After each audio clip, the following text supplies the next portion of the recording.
Happy New Year, everyone. I hope you spent the beginning of 2020 in the best possible way that you will all along during this year and beyond. And today I actually have been preparing other videos soon. We ended the year this video on the Ostrogoths. We will start tomorrow, hopefully with the Visigoths, right? So I revived a little bit last year's migration era uh, themed videos that I know many of you actually like sensibly much. And today, instead, I would like to talk with you, since it's kind of a magic beginning, about something less thematic as such, in a historically colored sense, let's say, and more from a methodological point of view, about the value of historical opinions, right? Something that I personally feel very much in many, on many occasions. First of all, in Schwerpunkt, you may think, of course, but also because I am, at least on paper, a historian myself. So that I work constantly with sources, with historiography, with historical interpretations at the end of the day, and I pose myself constantly this problem of questioning what I read, what I learn, and what I write myself, and what I say myself. Right? I think I'm a pretty introverted person in general, and not really because in person I'm more or less that's the way I sound in these videos, but as you understand, I'm kind of a reflexive person. I do think a lot. I like to expand my thinking. One of the reasons I started Schwerpunkt is that I don't talk much with other people, as I lead a relatively solitary life overall, and this is important because instead I thought, hey, instead of speaking my mind in my mind, or even actually, and I confess this, speaking alone, because I've always been speaking alone a lot as an only child. I remember, times I didn't invite friends over or something. I spent a large part of my childhood like that, which I think overly expanded even my fantasy, and to good profit, because I liked to draw, to write stories and comics, and they were all war themed. Interestingly enough, I've always been fascinated with it, but that's another story. But I talk about this because I think that there is something deep that we can all relate to when we think about history and telling history, and what this means for us, right? We all have different stories, different experiences, and different opinions, which is what we will be talking about today. But I think at the end of the day, it all gets down to understand things correctly. I mean, I presume that even those people who objectively make very bad things, deep inside they're convinced that they're doing something positive from their own point of view, right? I don't think that as loaded in hatred and prejudices and the worst possible imaginable things, you do things thinking that you're actually doing something that has no purpose, or is even negative for what you think it should be right and wrong, right? And this maybe shifts the considerations of a bit of a more moral thing, because I'm absolutely not a moral relativist. I do believe that there is a right and a wrong, simply because I believe that there is a truth behind all this, which has nothing to do with any referentiable side I may fit in terms of beliefs or whatever. This is this is mostly a conscience problem, right? If you wake up in the morning and you're up to something, I don't think it makes much sense to live in a world where you think that there is no evidence, right? There is no base on which you can do things, and even if this was a great illusion after all, which I often thought since I was a child, I must say I constantly think that this may all be. an illusion, and for many in many senses, I do believe that this can be quite plausibly right, without intending that this is actually maybe just a big dream. And I don't think like that, but I just think that our existence, our perception is illusory in itself. I doubt basically everything, right? But as you know, I'm not a skeptical. I'm not. I have exactly for this reason a great curiosity, interest, call it whatever you want you like, to figure out things better. And I think this is the reason why I decided to dedicate my life to history, and why I think we generally speaking, people who love history as we are, we like to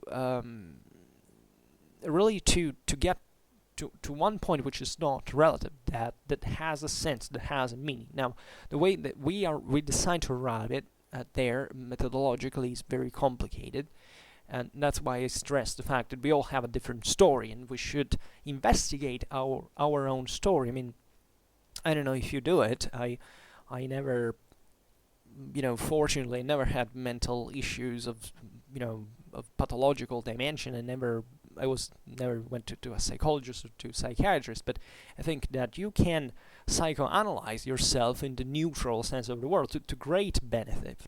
We all have a story, and we all have a lot to think back in our lives. I realize many people are instead projected towards the future, which is maybe not such a different thing after all. I mean, it's it's maybe specular in some ways, and it's surely different, and if not opposite in others, but it's still trying to figure out things, not maybe as how they just happen, but let's say in the way they may be, and this still entails that you should know enough things about the present, hence what is already past, because just cognitively speaking, we do constantly live in the past, because reality takes place while our brain still has to process it, makes us aware of it. So we can say that we all live in history, we all live in the past, we all live in the world in the moment it has just passed. But it's somehow still a matter of basing ourselves on some sort of evidence and sorting that out, hopefully in a scientific and rational fashion, which I'm a rationalist to tell it all. I consider myself, at least I have, let's say better, I don't consider myself anything that ends in ism, to tell it all, but instinctively have much greater tendence towards rationalism than to its opposite. So to me, the problem of validating what I say, which I don't often do, as you notice, and nobody can do all the time, is quite a big deal, right? And I think I said before that I'm an introvert, because it's pretty strange, and sometimes I surprise myself about this. It was certified by a psychiatrist that I'm an introvert, and not once again because I have mental issues, but because as a military medic, test, that's what it turned out, and that's why I'm not a military man today, just for this for the. But I swear it doesn't affect the reason why I talk about military history so much, because it's something that I liked much before than that, as I was saying before. And it's amazing to me the fact that I'm putting out here such an astonishing amount of my opinions by myself. I mean, without being forced, who would put herself into such a mess, right? There is literally, I don't know how many videos did I make here, 500 and whatever, and basically, you can destroy if you wanted to criticize everything I said, it could be crushing at one point, and this is valid for many people. And I don't think I have so many antibodies to resist. I don't consider myself as a particularly. I'm a bit resilient, I must say. Yes, more than I expect. Otherwise, I would have not done 500 videos. But maybe not such a tough person emotionally, or that, I consider myself pretty strangely doing what I've just done. It was not apparently a rational reason. I know that also making all these videos is dramatically, it could be it's a waste of time. I could do much better, I know, but I still do them, and I will probably keep doing them unless that there won't be some cause of major force that will prevent me from doing them. But I will leave this channel meant as not just a YouTube channel, but literally as a channel, as a path opened for myself to speak, right, and to talk about these things. And once again, I'm talking about this because, first of all, as I was saying before, I love the historical reconstruction of what I do, and I think it's important for you to know, because I see that at least some of you watch me, right, pretty regularly and pretty much. Certain people listen to me for hours. So if this can help, if this approach, if this explanation can offer you a bit more about, not much about me as a person, but let's say the way why I do this, right, and I think this, my psychology in part relatively to these issues as well, it's pretty, I think it can be useful, right? I'm not saying I would be interested myself in doing this, because probably I would find this a too personal thing. In fact, this video is not called Schwerpunkt Psychology, which also could be an idea at one point, but rather, of course, talking about the channel in itself and how I deal with things that happen on the channel, not because of my own personal psychology. But this is about the historical opinion, right? And I want really to stress how we deal essentially with opinions, and how this is a problem, but at the same time it's the same key through which we do understand something, but we come to understand something of this world. And when we talk about history, the thing definitely gets more interesting, right? Because first of all, we are all humans doing this, right? At least it seems, right? History is a human activity. Academies are run by human beings, and we write, we learn, we go to university, and we do all this kind of stuff, which is, if you've never been, if you've already been to university, I have nothing to tell you, but if you've never been there, or you wonder how it is, or maybe what is history, right? The thing is much more disappointing than it actually seems. I mean, from one side, it's terrific, like you do learn a lot of things, you meet a lot of interesting people objectively, but the wall, especially when you're in the first years, and at least for me, the tendency was it wasn't worth it, and not just because, not at all actually, because I think I attended a poor university, or I was disappointed with the quality of teaching. No, essentially, considering worldwide average, what the professional competence is, I'm more than satisfied about that. The problem is another one. The problem is the whole thing, because you may wonder at the end of the day, why would you spend your life trying to learn certain things, right? The easiest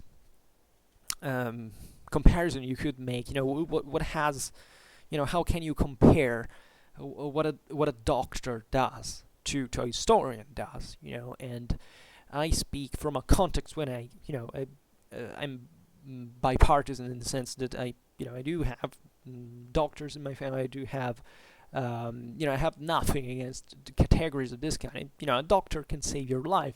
A historian maybe, or a doctor can also kill you. For that reason, doctors have the license to kill people. Just be aware of that. But of course, I do have. I must say, I do have an enormous faith in medicine, but I don't have the same amount of towards doctors, and not because I met bad doctors. Actually, I'm pretty, trusting towards doctors, but I do know, even by studying history, what learning certain things is really about, right? And always be aware of this, that those who employ people, especially in the private sectors, do know this perfectly well, that having the best marks at university doesn't absolutely mean that you're going to be a good professional in that field. Of course, it depends. Also, maybe you can be a good diagnoser. You can be you can be a good surgeon. It depends. It varies, right? There is a big difference between being an orthopedic and being, I don't know, a neurologist, or you understand what I mean. But I say this, that the studying history at that level is somewhat disappointing,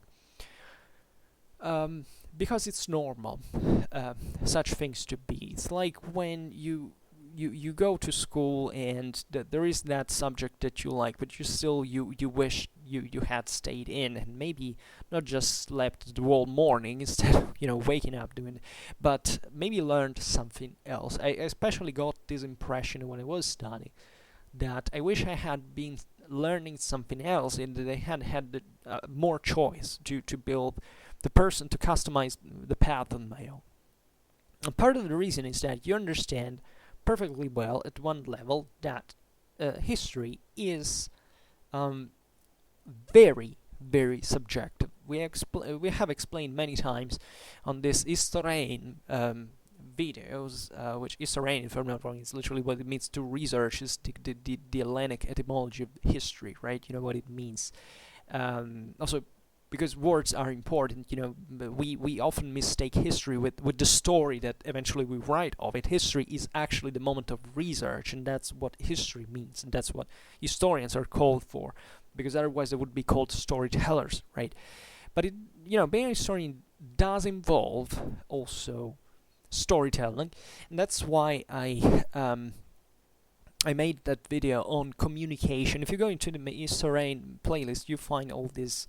I never explained it thoroughly, though. What that playlist is about is basically about all this kind of, in fact, of this research. If you want, it's a bit more of a philosophical take on certain still historical topics that we deal with, to make you understand what's a bit behind the scenes, right? And I think that you are interested in it. I mean, I was personally interested into this. I mean, I've met during my education and also outside of it, people that I wanted to know mostly how they knew so much, and understanding maybe possibly learning the same, and never.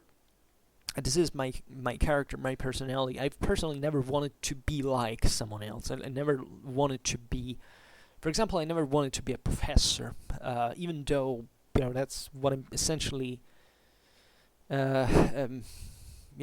heading to, at least in terms of orientation, not because I necessarily will ever get to be one. Who knows? Maybe I will die tomorrow. But the point is that it's not. I don't have many options, because let's be honest. The history, and especially military history, doesn't pay much on the market. Hence, the academic career is a bit one of the few things that remains open. But that's also another story. But I really wanted to learn. Like, I wanted to know that thing. I always saw knowledge as a kind of a real value, right? Sometimes I say, to my, I don't know, my parents, look, I have all these books here. And especially my mother says something like, but yeah, okay, but because I say, think all the value that I have here, and I say, well, okay, but you can't sell them back, well, and I don't care. That's not the point, That's the value of the book, and that's my mother also is an avid reader, and she loves history, so I don't want to mischaracterize her, but of course we have different opinions. And I don't know. I do feel that there is a real value, and the beauty of it is that this value is possibly infinite, right? This is the greatness of this, is that how can you quantify historical knowledge? Then, of course, by how much you're willing to pay, because this is literally in economic, classical economics, what the world deal is. But I think it goes beyond that, and I think also, as we know, we the theory of the Homo economicus failed, right? Because we assessed now that human beings do not make rational, mathematical calculation of what value really is. We constantly misvalue, we misjudge the value of things, right? And I think the one of knowledge is probably one of the most misunderstood and overlooked, and probably, however, one of the single most important ones, is especially for children. I mean, I think the way we deal with we talk so much about, let's give opportunities to young people, like all these 20 years old, including me, that do not have a job, because today the world is messed up, all this greedy, 20 years old people are already old. We're already done for. The ones that we really need to invest in society are children. If you don't educate children, then of course these children will grow old and they will become adults. And if they are in that age and they're stupid, inbred ignorance, we don't even understand how to read at this point, and to understand, how can you complain that they don't have a job? They suck, objectively. They're disgusting, most of the cases, right? So that's normal. That aside from this, of course, actually, I believe that young people today are kind of better than they were in the past, by certain standards, and in absolute terms, probably too. Of course, they're worse in other things. But and of course, the reason why people don't find a job is not that they're stupid, but that's there are kind of socioeconomical problems that are evident by certain standards.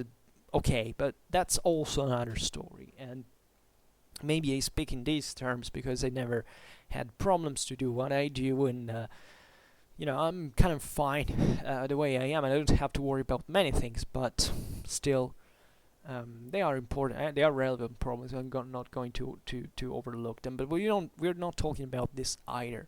I got to this point because I started questioning myself, and this is the point: the actual value of historical opinions, right? Now, we live in this world with seemingly everybody who speaks seems to be, to be put at the same level of everyone, right? To my view of seeing the thing, we should all get the right and also the actual opportunity to speak up, right? And we largely have, right? We largely have. We definitely don't live in a society where we are silenced, right? The problem is that there are ways to, of course, to silence in the sense of misrepresenting or having more or less power in the media, in the way information is delivered. Okay, yeah, this is also a big deal, and you see how many parentheses we could open technically. These are all things we will discuss, I promise. But it seems now that, and partly also because of this problems I just talked about, is that everybody's opinion seems to be on the same level, right? We have this impression that everybody can, in virtue, having the right of speaking in right, they should have a say, to which follow actions like and influences on this system that are forced from the above most of the cases on things they do not understand. the simplest example is, once again, I think about medicine. People talk about medicine without actually being doctors, without having studied medicine, without having a scientific education in the field, and pretending to know how a human being works without even knowing the essentials. Right? We all hate this, but sometimes they do get credit, right? And to tell it all, as I probably have understood, I'm a great, from other videos at least, I'm a great supporter of hierarchies. I do believe that hierarchies work. I mean, this is actually also scientific evidence that clarifies it. Our societies need hierarchies, because without hierarchies, societies could not work, have never worked, and humans are genetically programmed to develop hierarchies for the sake of society itself, right? If there weren't hierarchies, we will be all dead. There is no functional human society, not even among animals. They live without these forms of hierarchy, because guess what? Millions of years of evolution did work in ways that maybe they're a bit difficult to modify, like in a few thousand years. What do you think? And still, it's not said that we actually have the intelligence or the comprehension or the understanding of how these things works at the point of judging whether they work or not. I mean, if you take the human mind, it's a miracle. Like, let's be honest, but we can't. That's another thing we constantly underestimate, that we overlook, and that this also partly invests in education, and what a child's brain is open and receptive to, like, is impressive, right? And we should, by investing, it's one of those investments, one of those golden investments. It's like, you invest one and you get 10,000, right? Instead of investing for getting a 0.1 in your bank account or some weird stock, I don't know. That's where we could all become millionaires thanks to, and we don't give a damn. Just a proof to our mostly rational character. But aside from this, we also get we also have real problems, and there's especially problems of understanding what these hierarchies should be like. Because guess what? Yes, we are programmed to have hierarchies, but our hierarchies change constantly, or better. There are certain bases that obviously remain the same in a way or another, but the rest of the world doesn't, right? The rest of the world meant as things we maybe ourselves do, right? It's obvious that if you make a political history of mankind in the last 2,000 years, you see, or even take the last, I don't know, it follows fairly simple patterns after all. It's not a terribly overly complicated picture as in the essentials, right, to determine. The problem is altering this, like pretending that we have a control on certain things, a control that we never had and probably will never achieve into this. And in this kind of ups and downs, we do get disoriented, I think, about the validity of certain positions, of certain beliefs, of certain ideas, right? And since our hierarchies can be modified in this sense, if anything, by demographic dynamics, by social dynamics, I mean, you can't find so much, right?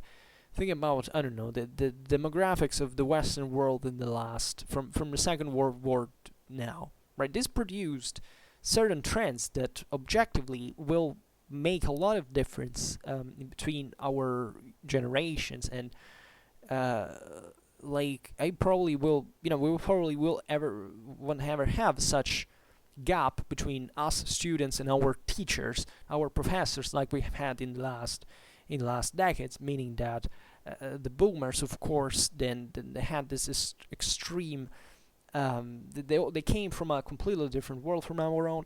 We do come, from a different world from their own. It's a lot changed, and this influences, incidentally, even history, like even the way we do history, we write history. Um, Historically speaking, we don't have it. I can't say we have it easier, because we have it more difficult. Excuse me, because I don't think we are. I mean, we have um, the internet. We have we live in the digital era, and this is an edge that I don't know. With the technology at the time, writing certain things was astonishingly difficult. Just think about writing everything in actual, material, and finding all the books. I mean, having to travel here and there to get. Of course, this still happens. I mean, we are fluidifying that enormously, right? And but we have it more difficult, for example, because there is much more stuff around in terms of publications, of things we have to learn. We have this anxiety, and if you want, pressure that also derives some competition because of more people who do these researches. All things, once again, that either I already discussed or I will definitely more in the future, that I find very fascinating, because it makes you understand how difficult it is sometimes even to judge what is happening. And this is already part of what opinions should be about, because we all have our convictions, our beliefs. At the point we seem we are standardly right up to, the point we until the point we don't learn something new, but out of the blue, and we change our mind. We say, we were so stupid before to think that, and we refine. It's usually not a particularly traumatic development, but it changed.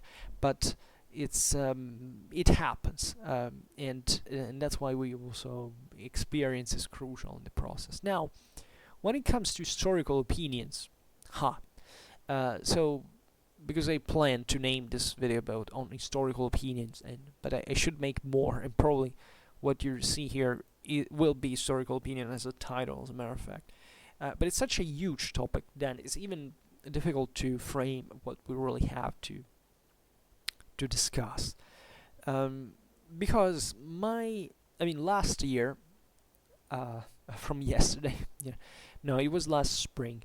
I had a interesting discussion with a follower that was asking me, what kind of books should I read? Like, what do you think about? We talk about hyperspecialization, about generalists. It was very interesting, but the very, the most interesting point of the end of the story is, how can I discriminate between bad and good opinions? Like, how can I follow something that really, for example, is Schwerpunkt historically accurate?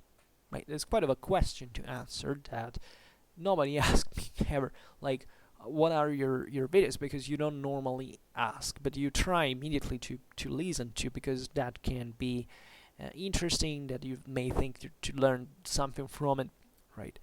But it's a problem, objectively, and it's a big problem. Like, and don't think that historians know, first of all, what you're talking about, but also that they have such such a clear compass in this situation. Like, don't think that historians are automatically people who know better. Maybe better, yes, on average, but that they know everything or in absolute about a certain field, even their own field of expertise, right? We should abandon this concept that even the greatest expert in a study in an entire life actually knows the truth at the bottom of the whole matter, right? Most of the times we don't know. Historiography evolves, so theoretically we increase definitely the the quality of our information, And this is going to be a very interesting problem, historically speaking, because I think we started to have an acceptable way of dealing with history since fundamentally the late 1900s, right, or the half, the second half of the 1900s onwards. And it's a relatively short amount of time in which we produced already an enormous amount of stuff, that part of which is surely outdated, but we came to discuss an astonishingly amount of things and to define them pretty well. In fact, one of those differences that we have with, I don't know, my boomer professors and tutor that are following my research and so, is that, and they say it themselves, there were in our times, studying, addressing at a master doctoral level the certain historiographical topic required to learn, I don't know, 2-3 books, right, that were the cornerstone of what you had to learn. Today, 2020,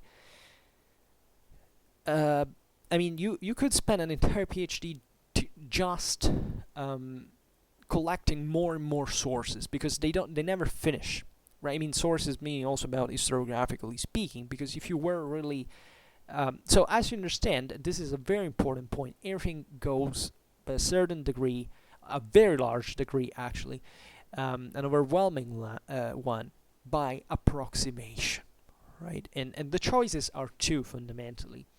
In fact, either generalism or hyperspecialism, right? And there are no, there is a meeting, a halfway that, in fact, you decide where it's gonna lay. That requires from you to make sacrifices. Therefore, to say things that you already know they may not be true, or most likely they aren't, right? And it's very difficult to understand, but the degree in which it happens, because if you want, it is truly in this space that the major problem of assessing the validity of a historical opinion lays. And that non-professionals usually have the greatest difficulty to acknowledge, which means to take instead very radical, to have a very radical opinion about certain issues, because they don't see the shade in there.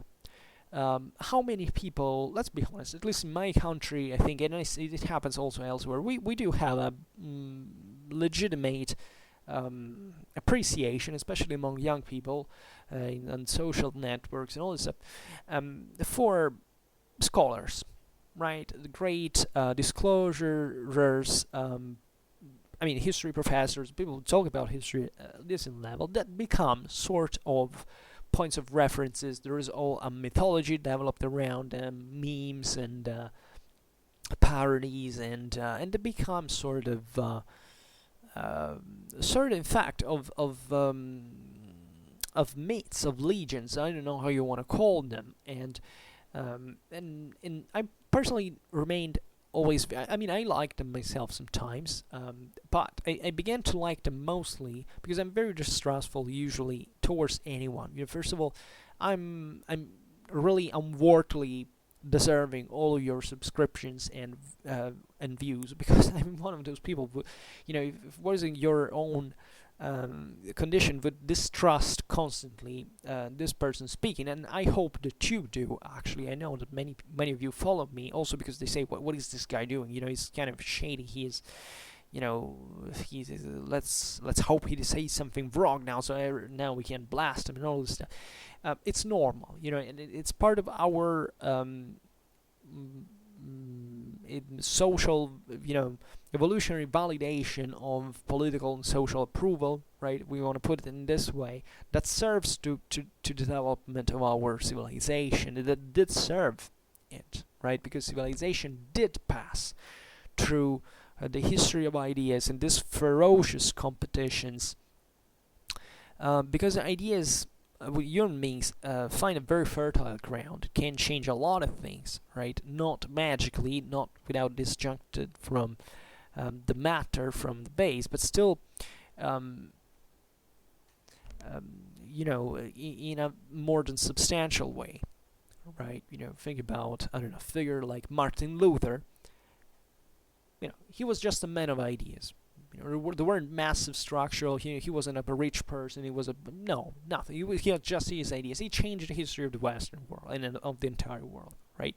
So that's one of the most fascinating examples of how a mind can change the world, right? For real. So it's not all about matter and structures, etc. But going back on point, talking about this charismatic figures you did around, you can see how people tend to have a certain those scholars that were famous and that are famous on social networks. That was what I'm talking about. How fideistic the approach to what they say and their persons, their figures, actually is, and how actually conversely few people understand about what those people, those scholars are saying, right? I personally can't stand hypocrisy, so I tend to be very open, very direct, and even to make a lot of self-criticism when I can, if I can, even if, of course, nobody likes to be criticized, unless it's not an intelligent way. But unfortunately, also ignorance and malicious thinking generate together such also distrust towards people, because the first impression you have is every time you want to criticize something is that you want to aggress them, and deep inside, if you feel like that, it's probably because you actually want to do that, right? If you have a legitimate curiosity because you're really interested in at some point, you can always ask. When you have to basically, but most of the time it's really about destroying the other person, and this is also what is spreading incredibly in social networks, in human interaction, digitally speaking, which in real life it's completely different, right? And in fact, on Schwerpunkt, I'm actually astonished by the extremely low amount of criticism, of negative criticism towards my contents, right? It's incredible, especially considering the topics I discuss, which are sometimes, they're not strictly political. As you know, I'm not interested in ideology in the sense of, in propaganda and all this stuff from my side, but I talk about very heavy historical things like, politics or wars, very big stuff. Like if you don't really address every day, which I try to do instead. I don't know why. So it's astonishing that I get so much appreciation on average, because it's probably, I don't know, I still maybe have to find several explanations about it. But going back to that fideism towards such figures, you understand perfectly what even historical interest people-wide really is, right? And it's very fascinating, because definitely as historians we do not live in a tower of ivory for which we are suspended above the mass of the plebs, and it doesn't look like that. I can assure it's not like that. But we are within the debate, we are within the criticism, we are within the with the perception and the curiosity, right? Always you can be certain about one thing: it doesn't matter how encyclopedical an historian's knowledge is, which is crumbling, because there were people like these in the past, up to a recent past. Today we're not like that anymore. But those people have, however, just a very few, and a very few, fields of expertise that also within them are actually very limited, because it's usually they are much wider fields than what non-experts actually realize they are. They actually are. mm, and therefore most of what they talk about, especially when they make disclosure entertainment, like I can do, for example, I mostly like to do like what I perceive like disclosure, right? Sometimes timidly considering it like information of some sort, like fair information, but that's a long shot from my side. I think nobody should boast neutrality, objectivity. I try at least to stress the fact that I tend to go towards that direction. That the day I will start making propaganda, I will tell you, but you can be sure that my first aim is that one. It's maybe why, after all, I get so few negative criticism. Really, almost irrelevant, and I, um, and therefore we are, even as within historians, kind of very curious about others, and we do really appreciate even a certain ethical approach towards the matter, right? Um, the last generations of historians, especially people who were today in their 70s, something like the 60s, 70s, they do have a bit still their sense of themselves, like the fact that they are cool guys. They also, because they are the last one, they are the seniors in the picture, so they have reached the top. They are the ones that have deserved the maximum. Um, in terms of appreciation in the hierarchy, etc. But I think once that we all like as historians is to meet someone that has a fair take on history in general, like people you can confrontate with, people with whom you're sure you can make a question without mm, I can say being perceived as ignorant, because that unavoidably happens, but with whom you understand that the aim is common. In fact, I must say, or better, let's re-sentence this. Not that your aim is common, especially in the sense of topics. Like every historian would like to be the only one that deals with a certain specific topic, because that's less problems from criticism. That's a wider field that doesn't find competition, etc. That would be the paradise of the story. But that has a common aim in the sense that the historians preferably do not like to bother each other, right? This is very interesting, because I must say that in history, after all, we have an astonishingly benevolent attitude on average compared to other fields. I mean, take anthropologists, take even, I don't know, people who study simple, even as language. There is sometimes a bitter feeling, many ideological. I don't know how to say it. Um, I don't know what is. I mean, I have an idea of what this happens. I think history is slightly more pragmatic minded and rationally and anti-dogmatic oriented by itself, right, than other disciplines that instead have an established canon. There's the school, a guide, like an ether, if you want, that has to be followed. There are generalities, and of course, even in history, of course, there are, you know, very bitter competitions, and there is dogmatism. There is, I like the term I wanted to use now, but I mean, there are big systems, big interpretations that are usually emanated generation by generation. That's also why this time is ideologically more difficult, apparently, in history, because for those demographic dynamics I was telling you before, like the boomer generation has produced an astonishing amount of good stuff, but it turns out that the 2000s have produced an even better amount of good stuff, and these are the new people. They're the sons and daughters of the boomers, right, and that have already a different view, a different idea, and we have sometimes this crumbling, because previous, why this happens, because previous generations worked much more closer because they made children when they were much younger. So this generational gap wasn't so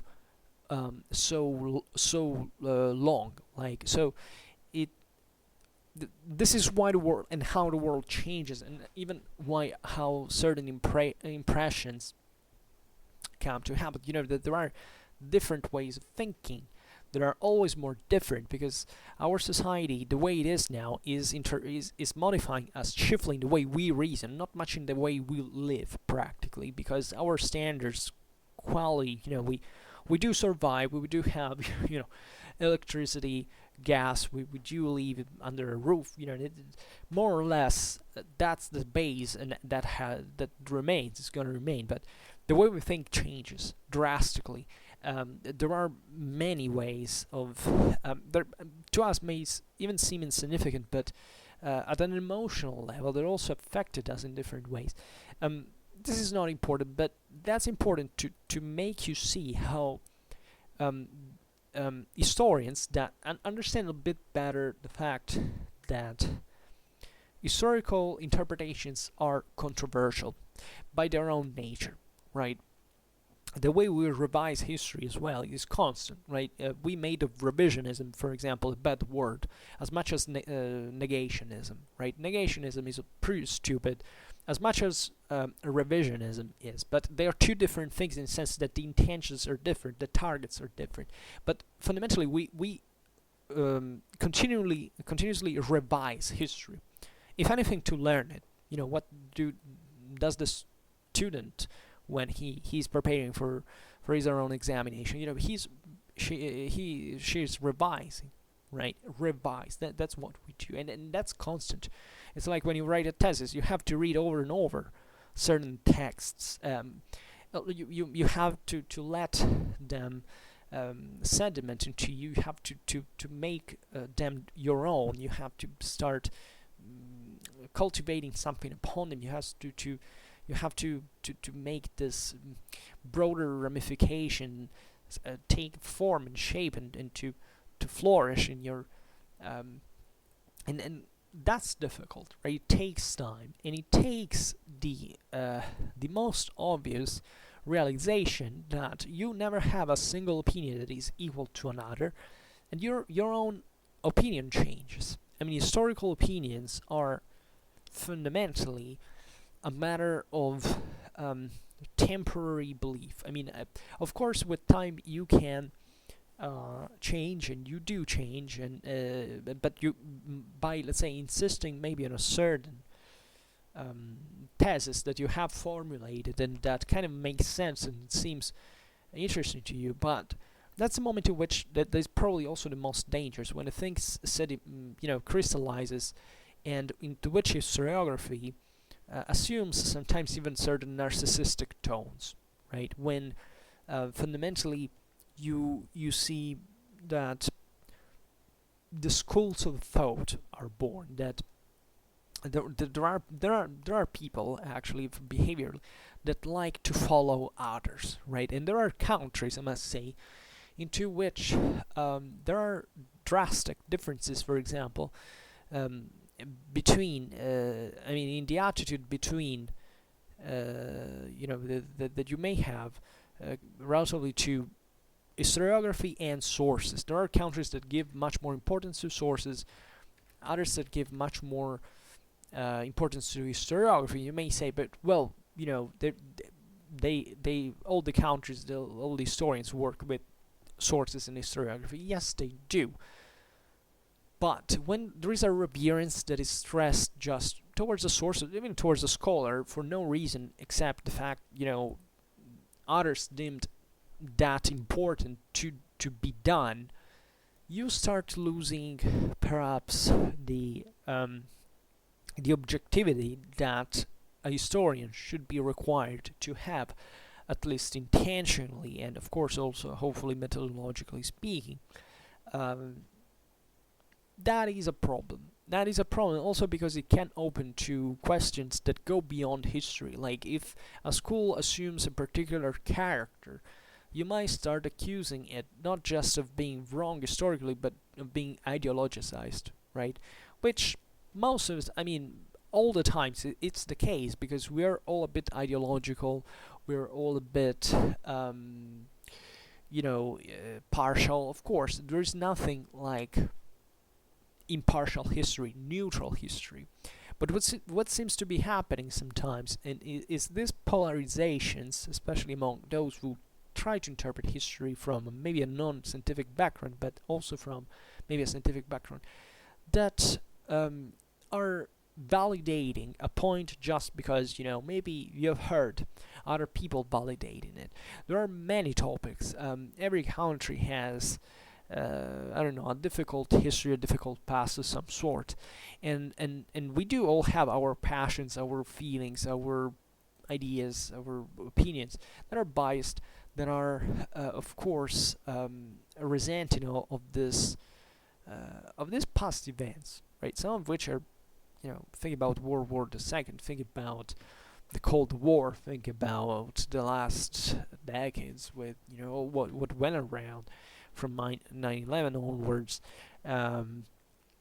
But you can identify essentially everything under this light, and that's where the thing starts getting confused, and that's where maybe the person who has studied those issues thoroughly and knows what more or less the problem is can look them from the above and say, these people are stupid essentially because they're battling about just two ideological positions that we know, we do it as apes, we divide in two groups, but that's functional, of course, even to the development of our society, because our society, even our civilization, does evolve from conflict, and this is pretty well known, and benefits from it in part, in the right measure. But the majority of people do not realize it. I mean, the majority of people, and I'm not using this as a derogatory term, but objectively, like, look around. If you're a historian, even if you're not, think of what the general take on history is.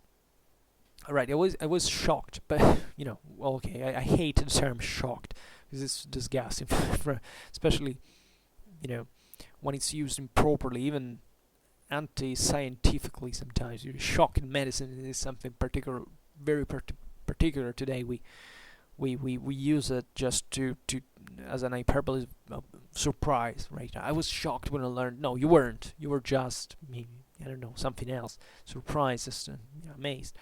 But to see how in certain, for example, we can maybe skip this and talk about it when we will talk about Facebook groups at one point.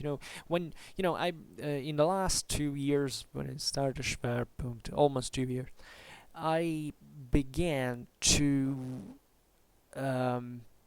share these videos on Facebook groups, and the majority, they were all about history. And it was fine, I've shared this videos, never had nobody ever criticized, was evil. Like, there were maybe a pair of times, someone misinterpreted maybe the content, but it's normal, considering that hundreds, how many of these viewers, not maybe even watched the video, but just were exposed to it, like hundreds of thousands, and possibly even millions. They didn't have nothing to say about it. That's a pretty good indicator. In negative, to say in negative terms, or at least, there's also a general maybe lack of interest, which is also interesting, and you tend not to see because it doesn't manifest itself, if not with an absence, so it's less highlighted.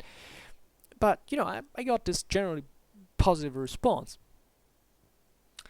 and then it happened to expand because Facebook suggests you other groups, like there are maybe relative to general information, this thing, IQ and knowledge, this stuff, there's a big cauldron, can't fit everything.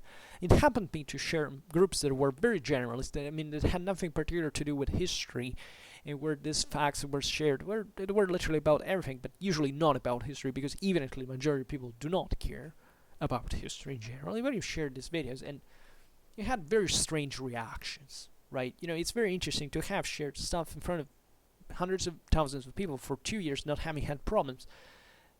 Getting out of this, historically oriented groups and exposing it to the generic group and see what happens. And sometimes you realize very, very fascinating things, like that a topic can be weaponized in any way, from any side, from any, like, a side of its and its opposite. It can be, in a way, you understand that people do not understand anything. Do not, are not interested in any way. They don't even know what you said. Maybe they read a title, and the delirium starts. And that scares me, because most of the time you can even characterize this typology of the person that does this. It never happened. Like, I never had problems particularly, but I've seen it happening, and it's frankly disturbing most of the cases, because there is a rage, there's a repressed rage behind all this, that you wonder whether it's you can't even understand the reasons, but you get surprised by how easily everything can spark such reactions, right? And it's very fascinating. I'm personally very fascinated with this. I'm not, like, denouncing it as in a surprised way, right? I'm just thinking it's worth of even of making experiments. Maybe we will make some experiment, but and you can do it by yourself. Just go out there on some random history video on YouTube, since we're making these videos on YouTube, and see, for example, what happens when reading the comments. Read the comments and see what the average generic reaction of people is. It's mind blowing.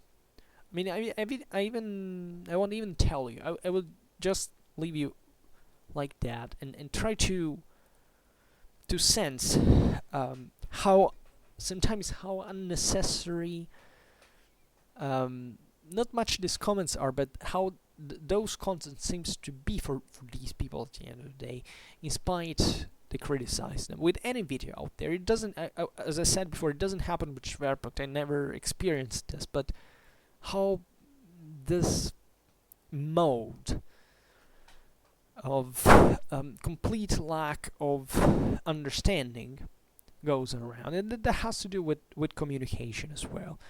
The historical opinion in itself is something very, very interesting, because you basically get some sort of evidence filtered through someone's understanding, and therefore re-elaborated in some sort.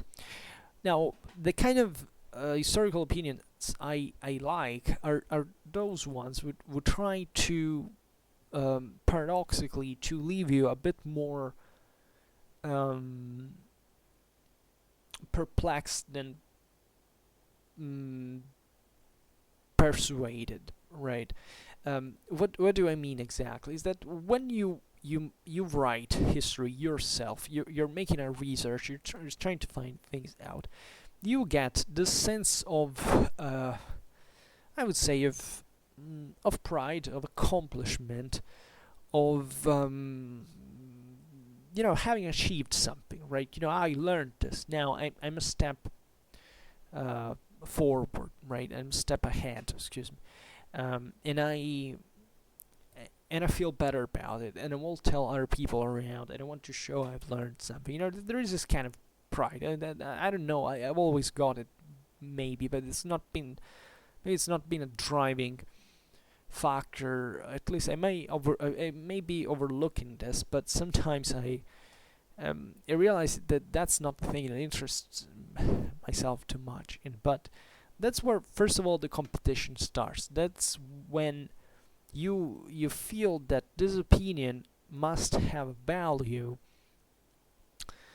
in the moment it's shared, right? In the moment you want to convince, or at least to present others with um, this information. I won't be commenting on why this happens because it's complicated, and I don't even fully know all the various mechanisms. I feel to be a fairly fair person under this point of view. I mean, I do contemplate that you can criticize theoretically everything and everyone. As you've probably understood, I come to doubt myself of the competence of those hierarchies that I was talking to you about before. But what I mean here is that those hierarchies sometimes produce pretty damn fine job that you, however, start questioning the more you, of course, reach their level, and the more you trying to understand the tricks that are behind that. And I can tell you, most of the times, these tricks are kind of depressing. And for a long time, even very famous historians, um, even, today, we are pretty good. For example, writing notes, right? Notes are somewhat like what the entire history should be about, like, and that's how the ABC of how you should write things. Um, and the sad thing about it is that there is this flourishing of, um, I would say, cheap articles due to call for papers are mostly an economical thing now. That, just to pay money for having a publication, and going out there waving it, right? For hoping that that serves, right? I'm personally sick tired of those things, and I'm much more fascinated with consistent works. I mean, things that try to build a structure, that try to build a broader meaning that, in a certain sense, expands or even transcends from the usual, the mere evidence. You start getting, when you expand research, etc., you start getting a sort of intuition, right? A sort of sixth sense that you may say, well, this is enemy of history. That's what I'm starting to be convinced that it's not, right? Because we're not machines, because our intuition and curiosities are ultimately what push us to learn more and to understand more about history. And those intuitions should be followed. Of course, they shouldn't be just, you can't get a sense of feeling something writing a thesis without quoting anything, because you just feel it, right? Many people do this, right? It's even very, very, very easy to do it. And in fact, it's not even a stage. It becomes immediately, like, most people relatively to about every topic tend to reason like that instinctively, right? Saying things like, I felt it, like I knew it, it must be so. It's like how most politics actually works today, if you reflect on it. It's not that people need evidence for something. They need just to hear a story that seems logic, and then applicating it as a pattern to various circumstances. When you go on, you start almost getting there is a sense of that starts to be more likely that it's not just a matter of guts or something you feel because maybe you have an interest, but that you're concerned by because it's counterintuitive, and it seems, maybe I haven't seen much of contrarianism as a push for further deepening of topics. Like, contrarianism today is mostly pertaining to that simplifying attitude that we have seen now, but this sense, I think, is equally important in history as the moment of research in itself, because it's what pushes it, what fuels it. The problem, though, it seems to me that this is being transcended. That this is getting somewhat out of hand at the point we're making people presume that they're all special at the point that they got it right on their own, right? There are certain... I've been changing my mind recently, that you can take it as contrarianism by itself, about a lot of things, concerning mostly historical, I don't know, say that, but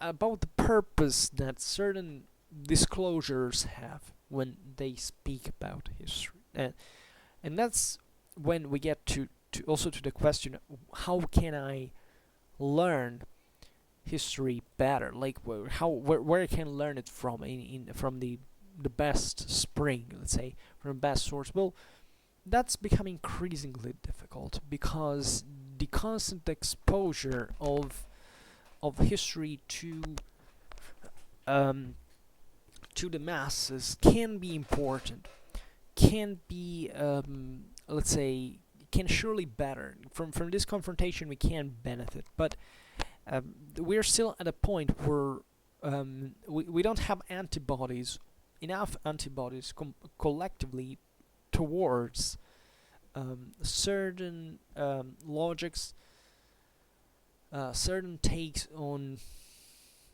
lot of various political, social issues, right? Even certain apparently naive, or maybe not naive, but actually correct, or better, accurate, or reliable information seems to be now to fall myself under a constantly darker light, right? It doesn't seem that there is that complicity between the historian and the rest of the people for saying, like, let's now try to understand better, right? All together, let's try to have a talk, a discussion about it. It's mostly like, not even I am the authority and you should understand, right? But more like feeding the public in their expectations, which is far worse, right? Because I understand the approach by authority. Sometimes I do it myself, right? In a self-referential way, right? Sometimes I get some form of criticism that I think it's more than negative. I mean, it has a destructive aim, but not towards me. I mean, but towards what other people can potentially think about, right? Because if you don't it's better, because this criticism can work as an antibody, but it can develop antibodies, it can be an antibody in itself, meaning that, of course, criticizing something is, as long as we have the opportunity of having something to criticize, we can hope for a better future. The problem is when everybody can say something that apparently has the same weight the one everybody says, right? And this is not an elitary thinking. This doesn't stem from the fear that now historians will be substituted by other people, because as I said at the beginning, I don't I have faith in history, but I don't have faith in historians, right? Like in anyone, I don't have faith in anyone in practice, but in the principle that lays under it is mostly a rational scientific principle, right? It is what can guide the good intention, can spark like this need for objectivity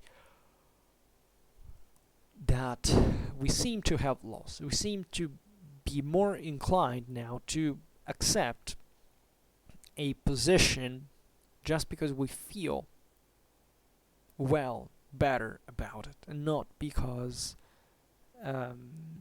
we are really interested in what the accurate thing should be, right? We have also this way now of saying this video should be correct. You know, the concept of correction implies, in fact, that someone intervenes in this and corrects it actively. Now, this is a big problem, right? Because until you're able to speak, okay, you can say the point at which we will be corrected at the point you have to say what other people say, well, that will create problem. It already happens, because you may say, well, but in universities certain things are not taught, you know, we should have a plurality of... No, that means to impose, of course, certain views that in fact are largely recognized to be wrong. Like, there is this concept of consensus as well. Now, consensus is very important because it doesn't represent just the strength of the majority, but it actually represents the strength of moderation and of common sense, right? You know, and that, I think, it works well in our society. It's like with science. When we think about science, we often assume that scientific conclusions about big issues are actually drawn like with a black or white pattern. Like, it's either that or not. Like, most scientific, like, you know, issues are actually a matter of debate in every single moment, but with this kind of critical mass core of consensus, right? And then around it you can find all the dissent, if you want, but the fact that dissent is minority, and of course it depends also on how much that is minority, because sometimes you do have polarized opinions, right? It's very revealing of what the majority of competent expert people actually believe in, which doesn't validate it by itself. You know, it's once again an approximation. It tells you that a certain amount of people believe in that from the top of their competence, but there is probably more to be done, because if it is also a matter of belief, meaning that, like, I presume it is so, well, that already tells you that maybe we still don't know, right? It's also why it's so difficult sometimes even to erase certain mistakes at one point, because if there's been a general consensus about something that immediately crumbles because something new discovered disproves it, well, that is never going to be accepted easily. There's always someone who has invested a lot into it. It's not just an intellectual problem, it's also an economical problem. So it can be a political problem, right? Social problems. That's also why largely we keep believing certain stuff, and that's also why largely common opinion is much more polarized than what scientific opinion is. Scientific opinion tends to have the solid major solid core of consensus from one side or the other, tendentially, not always, but tendentially the common opinion is polarized. And the most interesting thing about it is that these two cores that are opposite one to another usually do not talk, do not confrontate each other. They don't have much of an interaction, and therefore they just work to consolidate this. Either it's black, either it's white, right? And it's very difficult to find something gray in the middle. Now, what does this mean, though? Does it mean that all what we know is fundamentally wrong? No, I don't think so. On the contrary, I think this works, right? I do think it works, and it works also pretty well. Now, the major problem about it is that sometimes the same thing we care about is not what the entire problem is. Now, this is the paradox, that you can be right about an aspect of the story, but you may have not considered another one, which is not opposite to it, for example, but acts on another level, right? This is what where the main problem with historical opinions actually lays, is that it's not really a matter of debating a certain issue, but it's making understand that maybe that issue is not important as such, or that it's irrelevant, or maybe that is not what we should be polarized on. That obviously mostly happens into common opinion, but don't think that academies do not experience it either. There's an astonishingly intellectual, you know, deafness. I don't know how to say that. Yeah. Yes, that in academies as well. And once again, this mostly exists not much because of the science in itself, but also in the way we validate that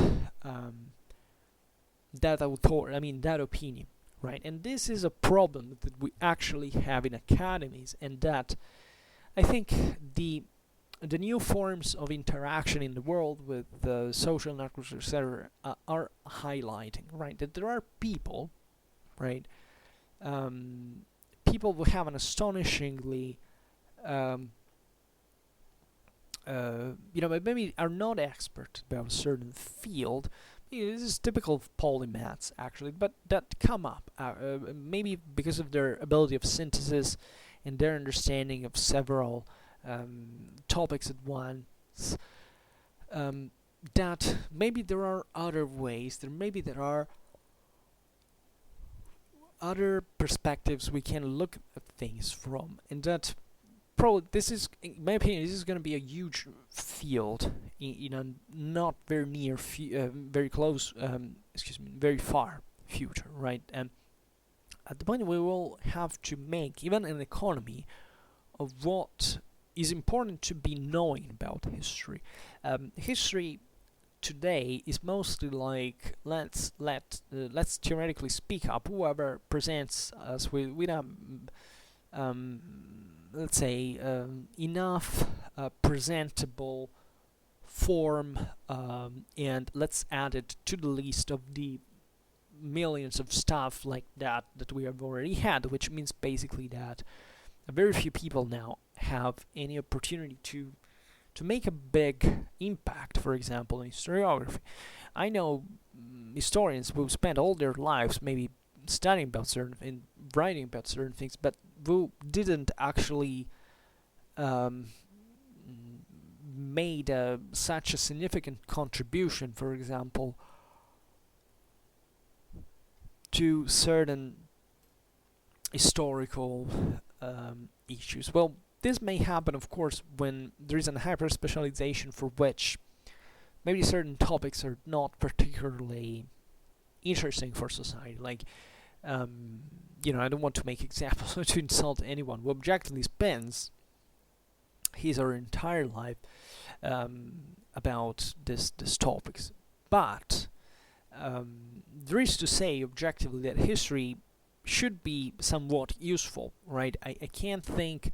Of course, you should measure it through the interest that it sparks, right? Excuse me, drink a little bit. And therefore, you should always try and hope that what you say has an impact, right? Look at Schwerpunkt; doesn't have much of a following. Sorry, compared to all the stuff that is out here. And this can be explained through many things. Maybe videos are too long, there is no animation, maybe I also express myself in not very comprehensible ways.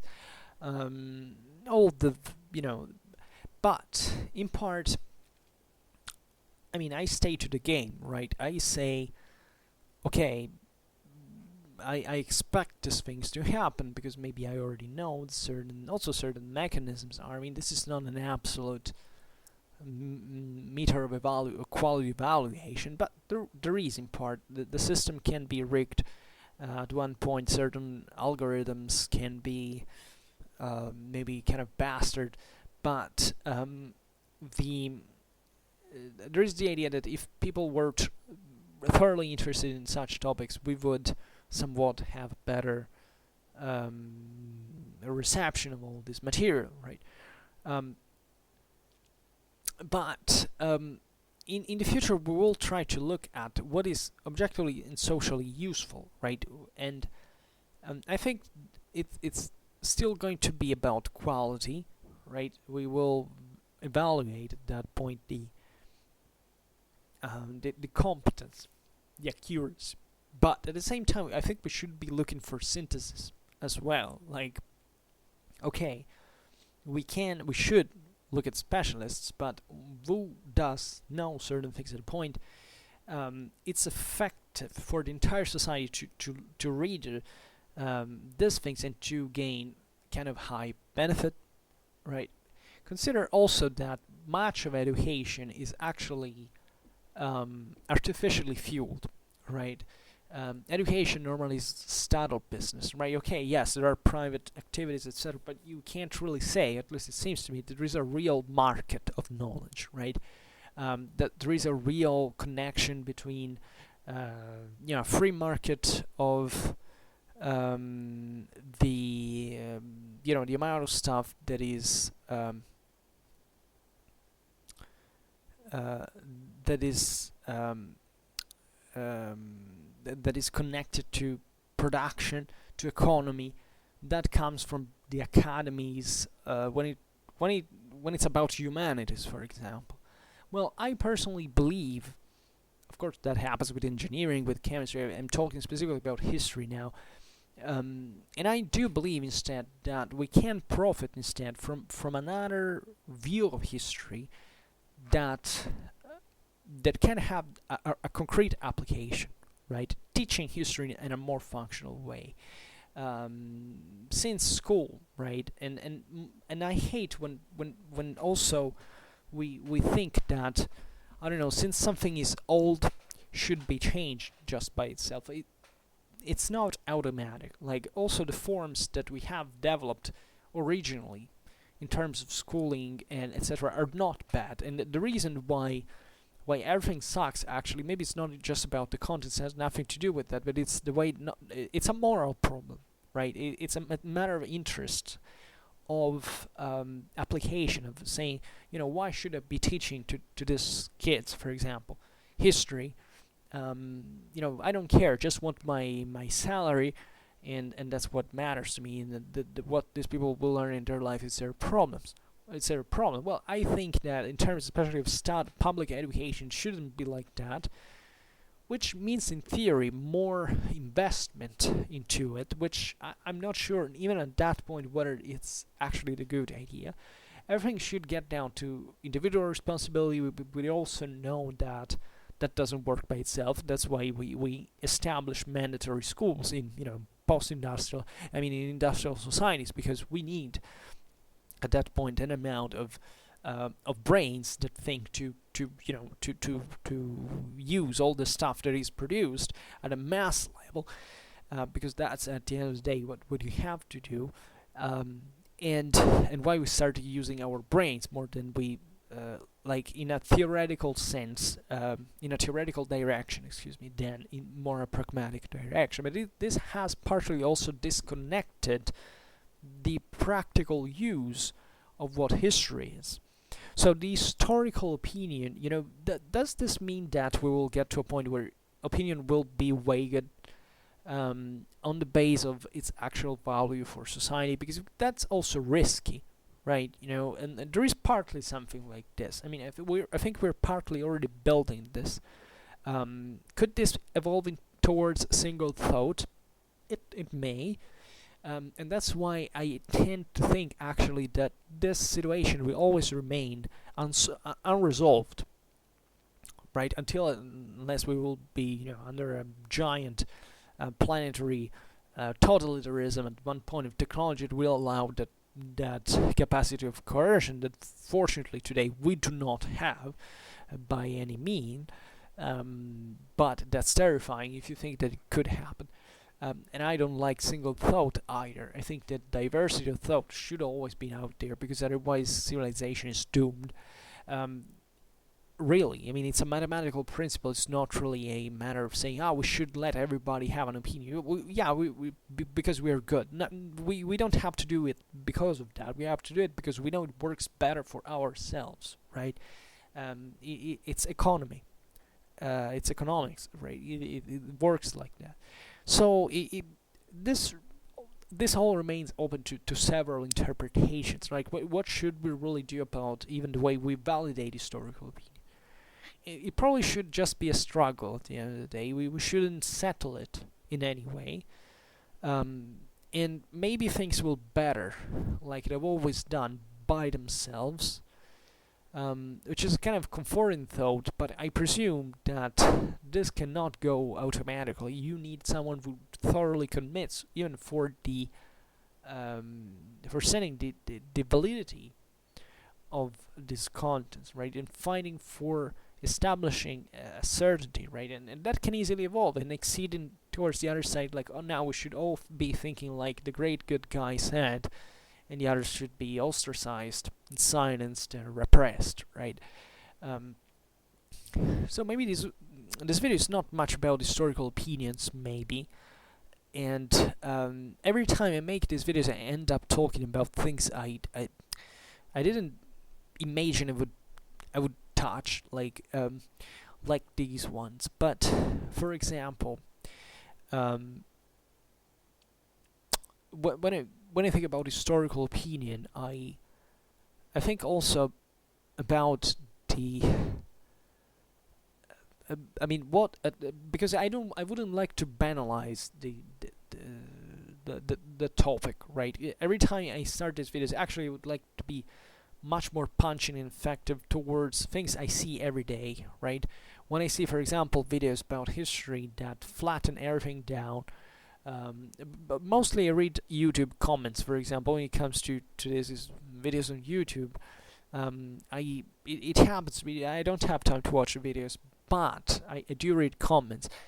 And when you see that even very prominent channels that should be about information, etc., they do try to wink at certain ideological orientations that are evidently excuse me.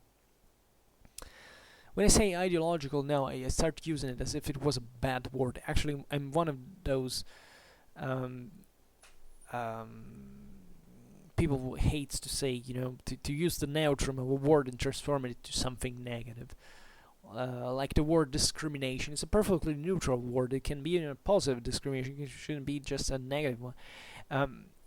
But, I mean, ideological, I think you understand what I mean in here, is essentially blind faith towards an ideology, which is the worst. Like, you can't call it dogmatism, you can't call it whatever you want, but it's where you establish a consensus on the basis of emotions, not of scientific validation. And when it comes to history, that is my point, is the more I go on and the more I have difficulties with this, is, what can we actually know about that history? Because when you get to the bottom of the question, of the matter, and you realize also we can't go much beyond, apparently, at least when as much as it is needed, right?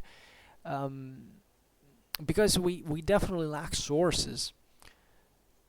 At that point, it's really a problem, right? And there are even different problems in this regard. For example, if you take contemporary history, well, the greatest problem at that point is even to look at all the sources that are out there. This is a big problem. Let's assume, I don't know, there are topics I even read about, etc., that I don't know. Let's assume you want to know, whether something happened or not, maybe a massacre, whether something, people usually argue about, and there are documents in archives that maybe are even well ordered in some measure, maybe sometimes they aren't, which is also a problem. But there are kind of millions of documents, and obviously you can't read them all, right? And of course, in this, archivists, bibliothecarians, I mean, they are people who will help you a lot, because sometimes they have practice, surely more practice than you researcher in some ways, when it takes to know where should I search for certain things.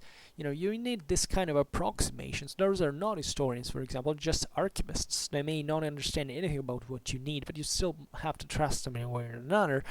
And then you just analyze some thousands of, and you need other millions of documents instead to look at, and you write maybe an entire book, 500 pages about an issue, and everybody at that point, and maybe you didn't, you see that there is no massacre of that kind you were you were looking for, maybe not looking, trying to demonstrate didn't happen, and everybody at that point can attack you by saying, oh, well, but there were so millions of documents, why didn't you look at them all? Like, obviously because you can't, but therefore how can you be sure that in those other millions there isn't something else by sheer proportion that can tell you that something else happened? Now, this is a big historical problem, because actually at this point in history, we're speaking in 2020 now, it seems to be a big issue for even for politically speaking, for many countries, for many things that happened in the past about which we still don't know. I mean, I don't want to make simple, but think about Cold War, the countries that lived in the Eastern Bloc. Well, there are stories that yet, and we're talking about European countries. Even of stories that happened a few decades ago that nobody ever studied still, and we do live in a world where we lack that evidence. We lack that knowledge, and there is still a huge work to be done, and yet the local politics and society has to reason in some way. It has to think about those events, has to think about those times, and already knows something fundamentally, and yet there is no historical support yet, because maybe that topic has to be still developed.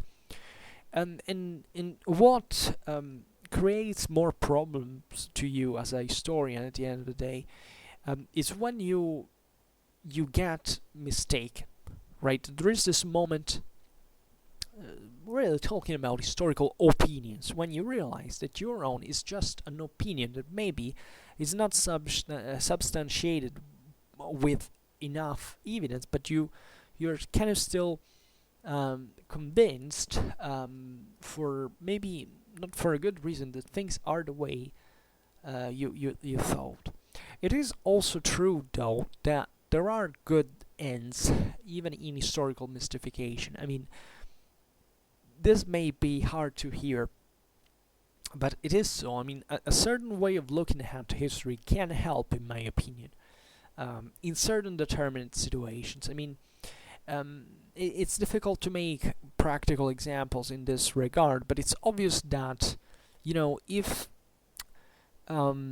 stressing, for example, you think about all the, I don't know, let's say people want to deny massacres and stuff, like, when you know that they actually happen. Okay, maybe there is more research yet to be done on certain things, right? It maybe if, let's say 3,000 people were killed, and okay, they weren't 3,000 but 2,999, and that guy will say, oh well, but it wasn't 3,299, and he implants all this story in that, like, you lied because there were less than you if there were just one less, of course, but that becomes a problem, because even in fact that single one person, more or less, I mean, it could be 2,909, it could be 3,001, right? So one more too is a conscience matter. Like, you're talking essentially a person who died, or maybe hopefully not died, but still a pretty serious issue to determine. And many times historians are called to answer these questions. Maybe just like a judiciary would do, like a policeman, an investigator would do. Because at the end of the day, historians also deal with big deals, right? It's a bit like with journalists sometimes. I don't have a perfectly high opinion of the average of journalists compared to historians, for example, because I always see that there is somewhat a motivation or an additional even, but not about journalists themselves, but even about historians themselves, certain narcissism. Like as I was saying before, historiography sometimes falls in love with itself, right? It happens. It happens all the time. But I don't know now where I was going with this actually, because when I digress too much, I also lose the track of what I was thinking. But this is just for making you understand that we could even it's the heterogenesis of the ends. Let's say of the idea of you can even do something positive by doing something negative on purpose, right? In terms of objective value, and vice versa, right? There are lots of things, and we do learn from these mistakes, but it's very painful for a historian, at least, to see his patterns kind of to grow outdated. But a great thing about it is that you can correct that. Like here we pass to another topic, and maybe we will deal with it on another occasion. But also here the concept stands in how much are you willing to risk. What is your historical interest at one point? What is that you really want to do with your historical research? What do you think the usefulness of it will be? What do you think your society can benefit from this, right? Because sometimes history is taken even as a sort of very selfish exercise. Many people in this mass culture, in mass media, approach history with this kind of even self-consumptory way. Like, I want to hear history. And the impression here is sometimes that maybe it's not really about understanding it,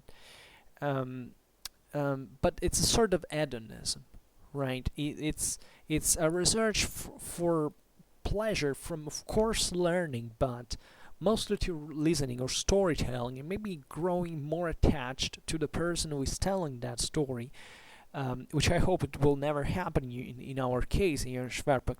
I appreciate if you think that I'm maybe, you listen to me, you have some sympathy. It can happen as much as you can have some antipathy. But the concept is you shouldn't be listening to anything by that, let's say, the informations of which you will use to validate your opinions just because they were told by that, from that source, right?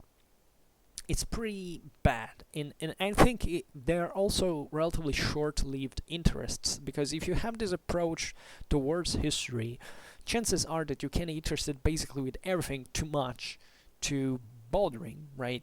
Just why not being interested into, I don't know, documentaries about lions in the savannas devouring gazelles, which I particularly love, because I remember when I was a child, all the other kids were shouting because they hoped that poor gazelle would escape. Instead, I don't know, I felt even bad at one point for the gazelle, of course, but I was all about the lion.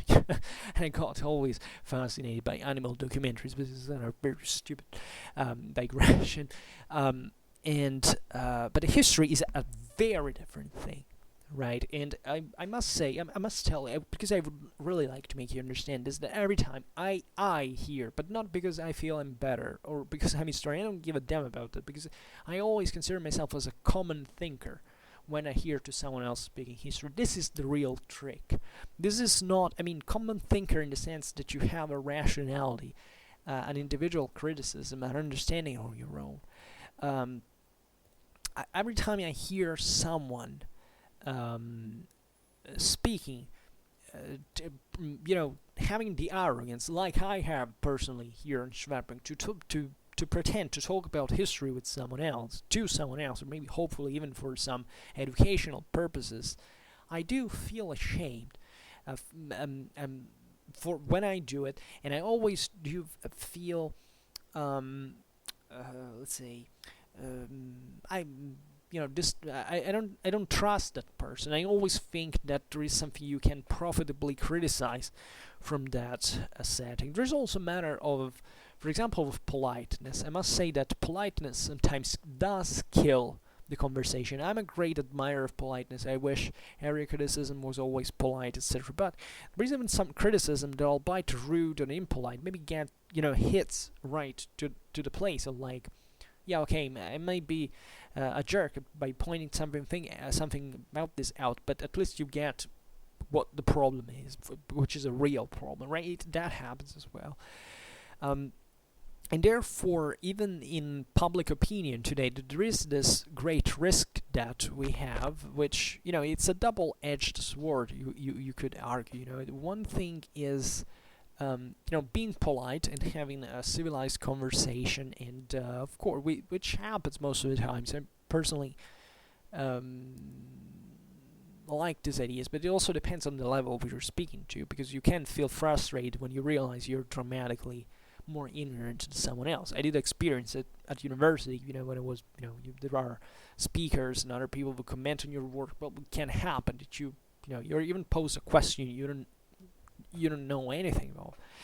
Um, but let's say, from the other side, there is a way of saying, being too polite, right? Of not entering into technicalities of history as well, just because you want to set, the battleground straight, like saying, okay, now we must first of all understand each other, and not really actually discussing historical problems. That's why I think that even speaking, right, just by itself, without any direct confrontation, is somewhat,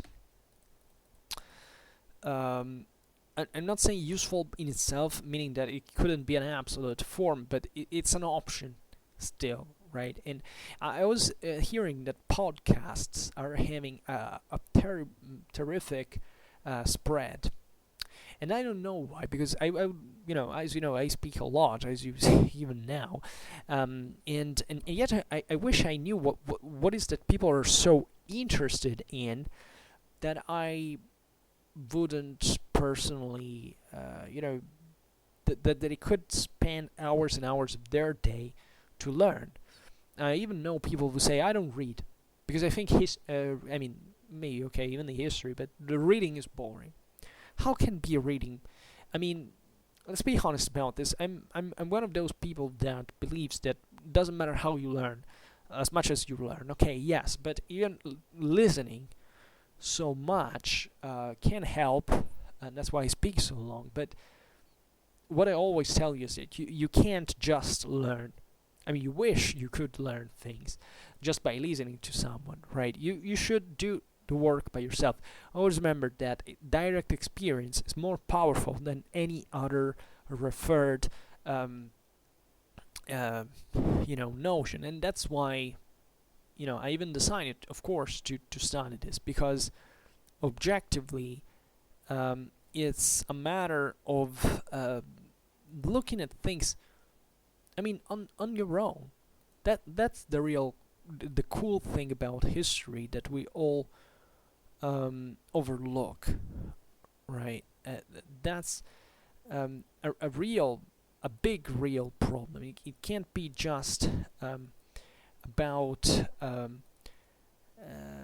hearing and pretending that things will change by their own, because otherwise you can't grow. You know what happens? You can grow extremely passive even to this, and therefore forming an opinion that, first of all, is not yours, that you haven't earned, you don't understand what specific weight it has, that you just repeat, and then you end up discovering to be wrong, or at least to be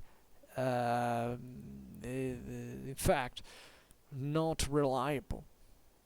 That's a great problem. That's a great risk that we all run, right?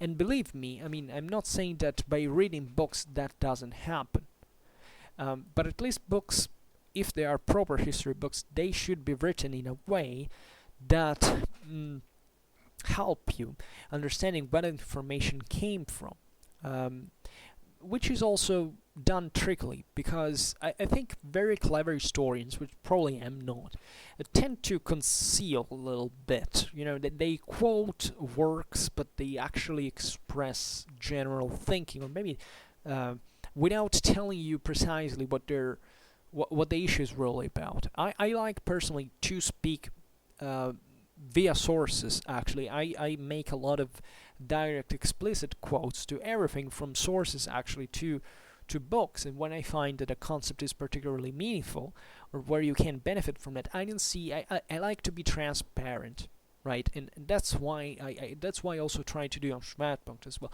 On Schwerpunkt, of course, I become a bit more of a storyteller. I'm not doing here what I would do when I write a thesis or publish an article, right? It's much different.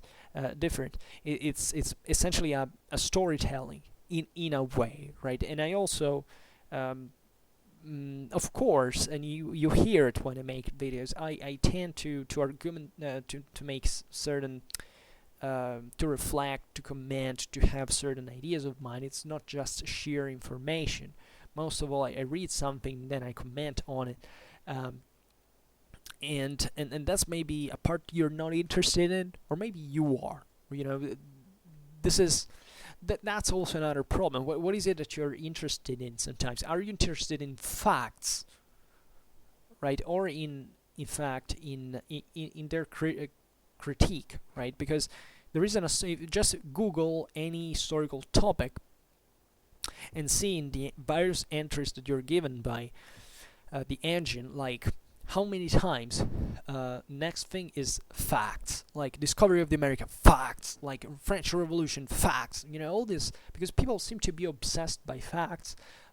Probably this happens because they presume that there are facts, right? That history is based on facts. There is a hidden history, the terribly ideological people want to hide you from. That is all a conspiracy for preventing the poor common people to know history. You know, the main problem most of the times are common people when it comes to tell history, and that's what they don't understand. So the fact, this thirst of facts, which should be like as if facts were fundamentally just a set of I mean, how do those people picture those facts when they type that in Google to leave that entry, you know, among the first results? Do they picture it like a list of sentences, of words, of data? How do they picture that? And in any way they do it, that probably reflects the ignorance that exists relative to what history is as a whole. That it is an extremely complex and structured and complicated affair, right? You can't deal with, like, in a few lines. You can't condensate into facts. Yes, as if we had facts. There is nothing like real facts. There are maybe, you know, of course, primary sources tell you things that at one point you have to stop because you don't know which sources they were using, but that's not a great consolation. It simply means you're done, because that's where you have to stop, and then maybe you can look at a bit more at the context and trying to suggest something about, you know, where that person and why formulated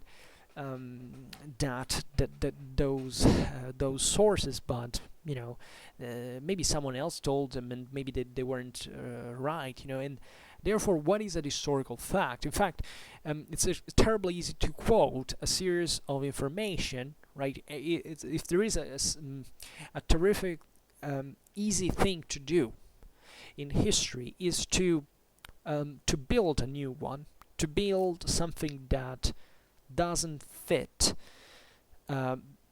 especially the fewer the facts are. This is the fascinating thing, because otherwise it starts becoming more complex. if your facts are in pointing out, let's say, all the bad things that someone did, for example, and saying, oh, look at all the bad things someone did, hence this guy is bad, and everybody says, oh yeah, because I read those two or three things, that bad things that guy did, and maybe you don't even know what the guy is, but you think he's bad. And this happens even in politics, right? It happens every day. And this is going to be a problem. There is this suspicion, this witch hunting atmosphere for which nobody cares to understand anymore, but just to point fingers and to become a very passive being, a very just accusatory and even paranoid minded individual with very, very strong intellectual limits. And that's quite a problem, right? So where's the historical opinion there? What should we do about it? And that's why history is beautiful to be learned from, like historians do, from sources, right? And today it's I would say very easy to find sources and to read them.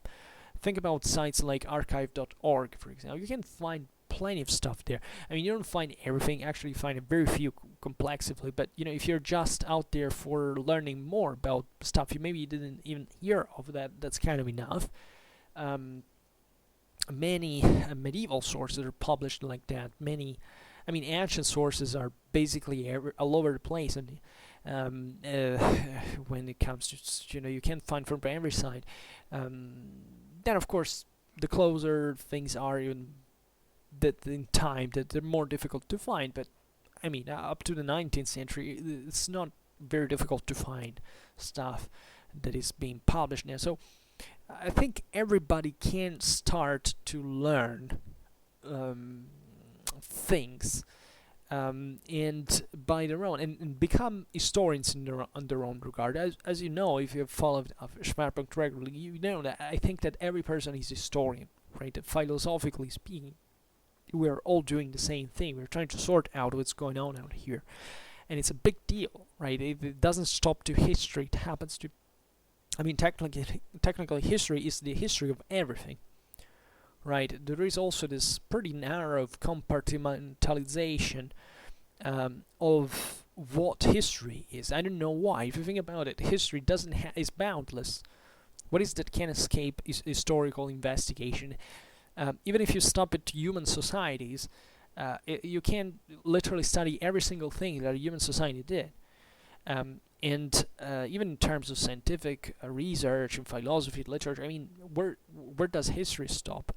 But I don't know why we have this idea that history is just a set of things more or less about names, dates, battles, and it stops there, right? And or maybe it's become just because, let's be honest, in certain contexts now it's become increasingly easy, even certain universities, to find extremely ideologized people, including professors and people who do not seem to have very clearly what a professional deontology really is, will make very cheap and kind of dictatorial-like political propaganda, even trying to organize students like this form of groups, etc. I find it like this is another big thing. Like, it's obvious that history cannot be unbiased, but the only historian I do respect is the historian that at least tries to be impartial, that is eventually struggling to be it. Then it doesn't matter whether he's or not. It obviously matters at the end of the work, but for your own possibilities, you should always prove to be unbiased. Instead, you do find increasingly, at least in certain parts of the West now, in certain others not, which is very beautiful, but even in their permeation, they're very permeable potentially to these things, where things like history, but humanities in general, do not become a matter of, let's study like things, how we did it, like let's try to read certain texts to understand what they mean, to accept other opinions. No, it's becoming dictatorially single thought, like, right? And that's becoming political, merely political, not historical.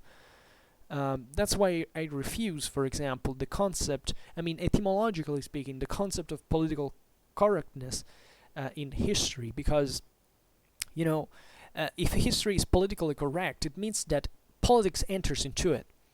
Um, History should be accurate, right? And politics should be fair. But to say that history should be politically correct is something that just, I mean, the Third Reich or Maoist China or any other totalitarianism it was up to historically, because that's literally what it is. Making history aligned with political thinking, which is probably one of the greatest disgraces of entire history of mankind, and that we should struggle and fight with all ourselves against. But this is constantly misunderstood, and poorly phrased, and even this terminological qui pro quo is a symptom of the illiteracy of people. I mean, words have an importance. Words have meanings, etymologies. They have a, there should be. This is all about, in fact, countering relativism, for which we have invented language, and we try to conventionally to understand each other. This is rowing in the same, in the opposite, in the very opposite direction. And this is dangerous. This is really a problem, and it's very difficult to find a solution for it. There is not a solution. Like, either you start pointing this out, of course, and you start saying this is bias. At the point it's intolerable.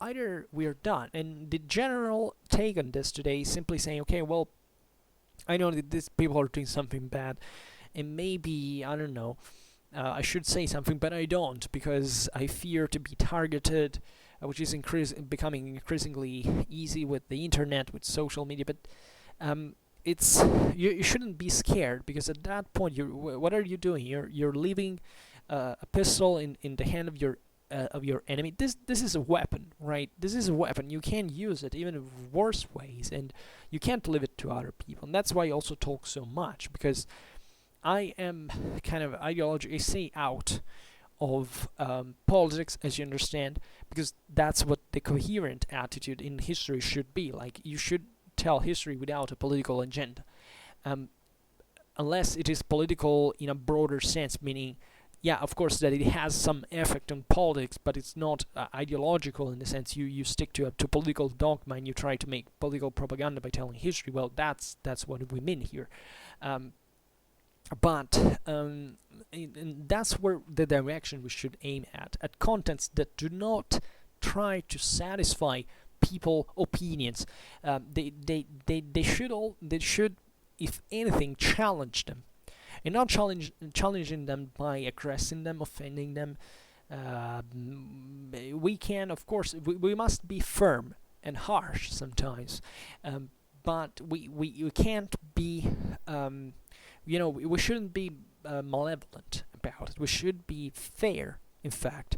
That's what is important. To be politically fair, civilly fair, if you prefer better, and historically accurate. That's what we should be. That's all we should be.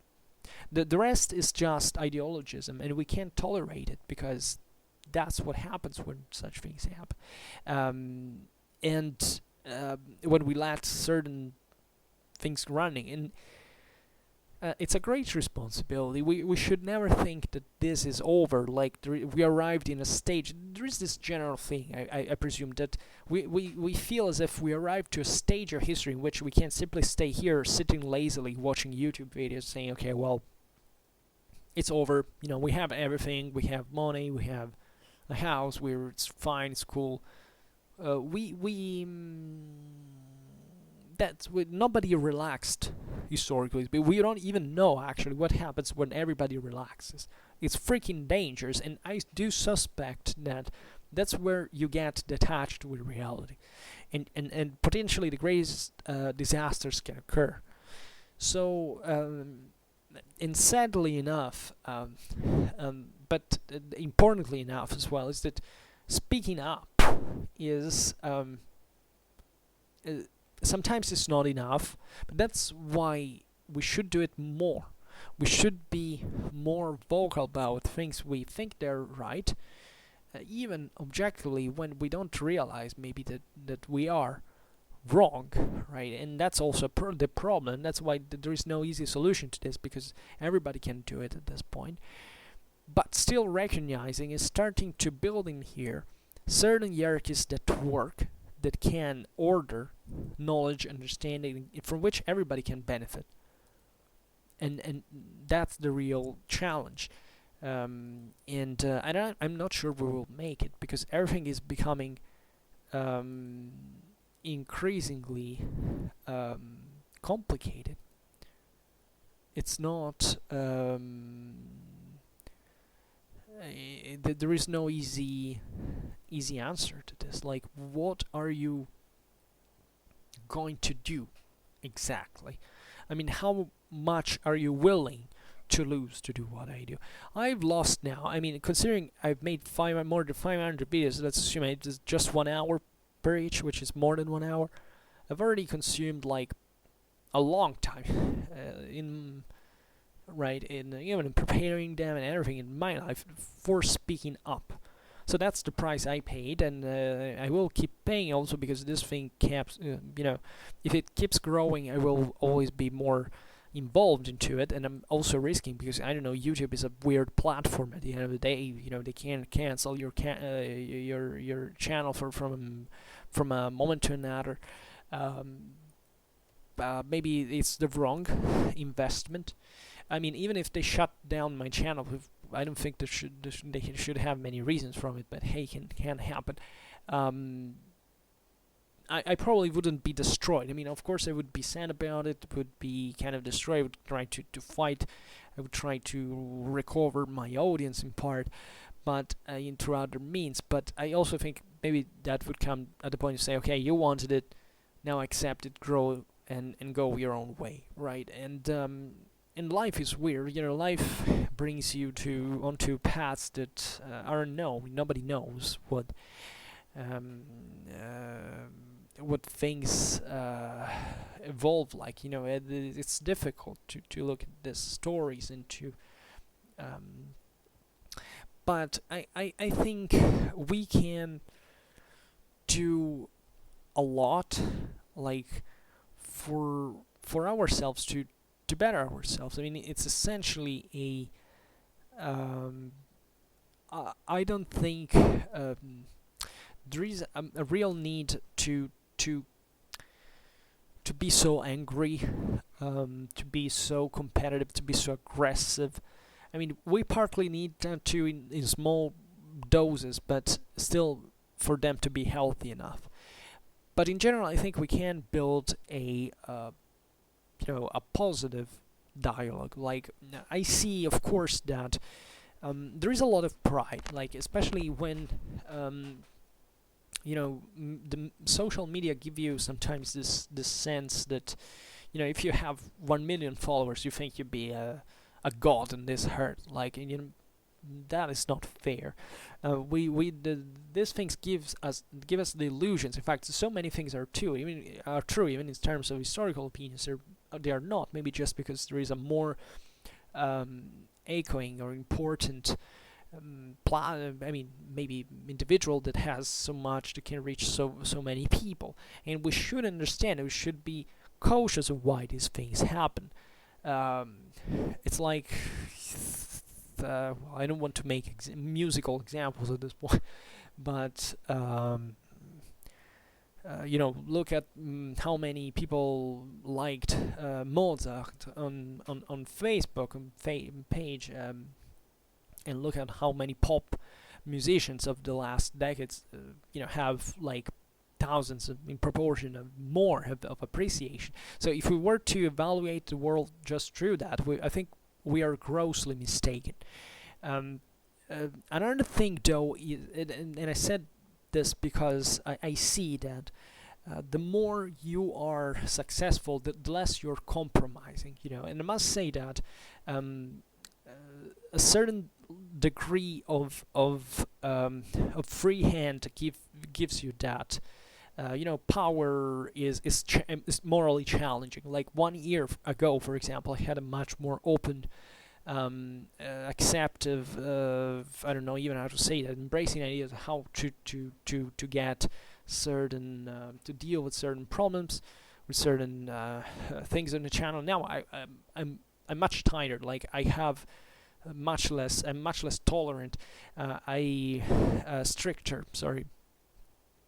I wanted to uh, be kind of always open, kind of always positive. I can't be like that because I also have to think about other people who watch this and will need also a kind of a healthy environment, and I can't treat this like just as a random experiment. I must take the lead. I must take control of certain things, and have to contain it. Also, because if I presume to be authoritative, aside from the in absolute terms, aside from the authority I'm actually recognized, I must act accordingly from an ethical point of view. So this is also very challenging. But for example, it happens to grow at that point. Even snob, like pretending, and I've seen it happening. Like everything you say is good, is fair, is intelligent. I've seen a very few people remaining kind of down to earth when they had certain meats. Like I don't know what this year will bring, because I really have a lot of things to do this year. But it's especially what I have to do later on that will change maybe my rhythms, whatever. I will try to keep all of this very, I will keep, as I was saying before, this channel will expand it. I want it to grow, and it's growing slowly. We almost reached 1,000. We've done it all ourselves. I can tell we have never sponsored the channel, never paid a single cent for this. Also because it's against my, I'm very tight-fisted, but I don't want to, generally, at least for things that are deemed to be useful, like this one, like paying YouTube for sponsoring me. I don't think it's worth it. I don't care where it's taking ages to grow. I don't care. I don't want to I don't want to enforce myself. You should grow. I think even our community will benefit greatly if we expand just by this spontaneous attraction towards this channel. I don't want to force it on other people. Maybe a bit. I do a bit of this when I share videos in Facebook groups, because that's an easy way to grow that doesn't cost anything, aside the time that it takes for sharing. I don't know, in 50 groups or something like that at a time. But that stays naturally from my side. But it's part of the game, and it's part of the spontaneous interest that happens, because also YouTube suggests you to my videos at one point. Considering the algorithms, that it happens. I see it from the statistics. Also, there's a consistent part of the views that comes from other videos watched, right? So through the tags, etc. But I don't know how much it will grow, and that's why I take, considering all the things we said today, I take Schwerpunkt as a challenge, because, and that's, I must say, I maintained relatively to this the opinion and the spirit I had at the beginning, and which I have this kind of unwavering faith in the fact that there is a aspect of this channel that can make it different. I try to stress the unicity of Schwerpunkt, and of course I realize that there is also something similar out there, and that's why I even thought to discuss the concept of public opinions, because similarities still are cited by certain differences that are also quite important. But I think that what is happening here is I see a lot of positive energy. I see a lot of you supporting me and having appreciative attitude, like saying, you're almost doing it. Like I see it here in the contest, like, almost 1,000 subscribers, keep up the good work. This guy says this video is so inspirational. This guy says a good job, nice. Wow, man, I missed hours long history videos on YouTube so much. I admire you, all the things you do. Good video, keep it up. Good. There is a lot of positive stuff I receive, and I wish, and I still have to understand whether this is like I get so few views because of format reasons or stuff, or is it because even this is not being sponsored, because I do see similar contents having success standards, and I still think that this has some extra unique things that, of course, others can't have, because it's my thing, it's my mind, it's my opinion. Of course, I don't have things that many that other people have. It's normal, right? But it's like being out there on the market, and I'm very curious about this, right? I'm very curious about statistics. I'm very curious about how this is received, and I would like to create a positive environment. I want something consistent here. I want something that people can, when people can in spite of their different backgrounds, can reach a consensus about certain historical issues without being oppositional, like one against the other. I see you come from the most diverse countries, which is also something very fascinating for me, because aside from the, obviously mind-blowing thing of thinking that, there are people hearing me from literally every corner of the world, I don't know how to say this, but that this makes me very optimistic, relatively to the possibility of all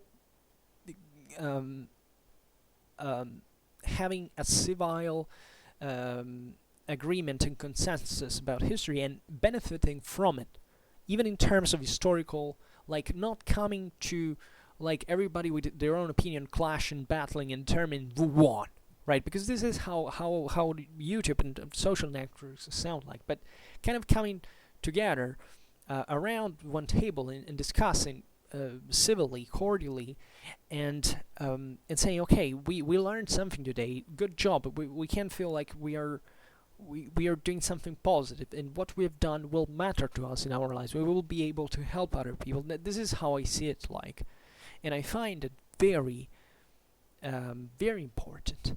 I think we can do this. I'm ready. Like I swear, if I will always have time allowing the possibility of doing this, I will keep doing it, because I think it's worth it.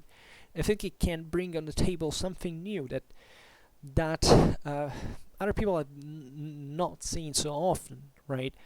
I've not conceived, not maybe seen, conceived so often as a possibility. And when I say other people, I say who likes to be so, flaming. That's why I was telling you, go look at other videos that have kind of millions of views about history, and read what the comments are. They're killing each other, they're tearing each other apart. Here, it doesn't happen because there are fewer people, but the waves are very positive, right? The energy, the vibes are very positive, and I think I want to achieve this. I think it's a desired effect, and partially it's being accomplished. So I'm very happy about it, and I want to tell you that you're doing a great job. Like I'm working, it's kind of difficult sometimes to make all of these videos every, once a day, and so long about different topics. It's not easy, believe me. I fit this into my daily schedule because I have an easy daily schedule. But I like this even for my psychological stability. But I think like you are doing most of the job. Like I think you are the ones who are watching so much. Like, let me see the statistics here. How many views just today? Or I mean, the yesterday, before yesterday, because YouTube has stats like coming 2 days in later. So what was last day, the other day? I mean, 2 days and 18 hours, right, of visualization, which is not excessively much if you think about it. The maximum was in one day, 3 days and 9 hours in a day. And the visualizations are high. Like there were 477, so the average overall is something like 7 minutes and 8 seconds, something like that, which is of course like more than double the average YouTube one, and it's normal that people watch like for a few seconds, but people keep coming here. Like I get normally now more than 400 views every day, that bring other subscribers. This is also the interesting thing, and subscribers subscribe largely to stay. I think the number of people who subscribed here and to remain is like 90%. Like of all who subscribed, just a 10% went away. So most people just come to stay, to remain, and it's very interesting. Also, I would like to tell you this. I never ask you to share or something like that. I mean, of course, there's just the usual thing at the end of the video to say, please share it, whatever. But I would like to make it an experiment, and maybe I will do it a more official one day with a dedicated video. Let's say, maybe when we will reach 1,000 subscribers, let's make if you really like Schwerpunkt, let's make an experiment that I will check, because I know the statistics when you share my videos elsewhere, and if you like Schwerpunkt, try to share one of its videos, right? And see let's see what happens. Let's see how many other people we're able to catch into this net. Like, it sounds pretty, dealing with subscribers as if they were fish. But if they come willingly to stay, they're not obliged, they're not hooked violently. Let's see what happens, right? It would be interesting. Okay, 1,000 subscribers. Let's assume like even just 20 subscribers do that, 1/50, and see what happens, and see what those those shares actually matter statistically, and how many other people, and how can this system replicate. Because let's be honest here, I never that when you reach 1,000 subscribers, you can start putting ads and stuff like that. I wouldn't like it. I never excluded the possibility of doing it, but just know it, I am not doing this specifically for money. Of course, if one day I will ever get paid for this, the better it is. And but even YouTube pays like a very few. I calculated with this rhythm I would earn like $1 every 3 days, which means $10, or no, here it would be like 11.4. Yeah, consider a month, right? But this thing will hopefully grow, and especially in the last autumn, as it was foreseeable. It grew a lot, and expected to grow, if everything goes well with me, at least, that it will keep growing once again, like last year, up to April, May, and then it will go down for the summer, which is not normal. So there are these cycles, and so this thing will grow at one point. And and I will also start a Patreon account or something like that, and that's just for donors, so for whoever would feel it to. But just think what Schwerpunkt could be if we had a budget, like if we could expand this further. Like, obviously I probably wouldn't have time to dedicate myself, but let's imagine what this could be if I could make it regular, if I could really make, I'm not saying a lifetime of YouTube videos, it would be pretty weird.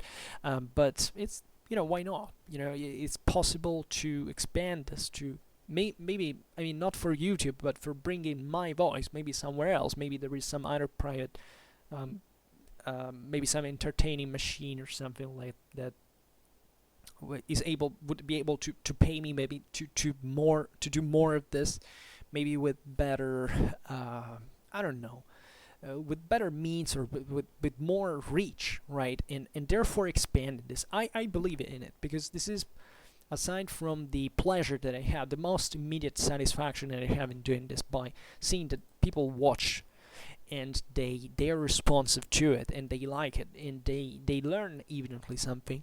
Not just because I say, maybe I give a piece of information, that fact, right, that so many seem to be obsessed about, but that getting in synchrony with this methodological problems. Just imagine what we could be. Like, this could be really great. It could arrive to who knows what. And of course, it depends. It stays on us. It stays on me chiefly, because if I stop this, I don't know. But you are the ones who can make it grow effectively, and I count on it. Like, I count on you to remain at least doing what you do right now. And maybe we could even have more.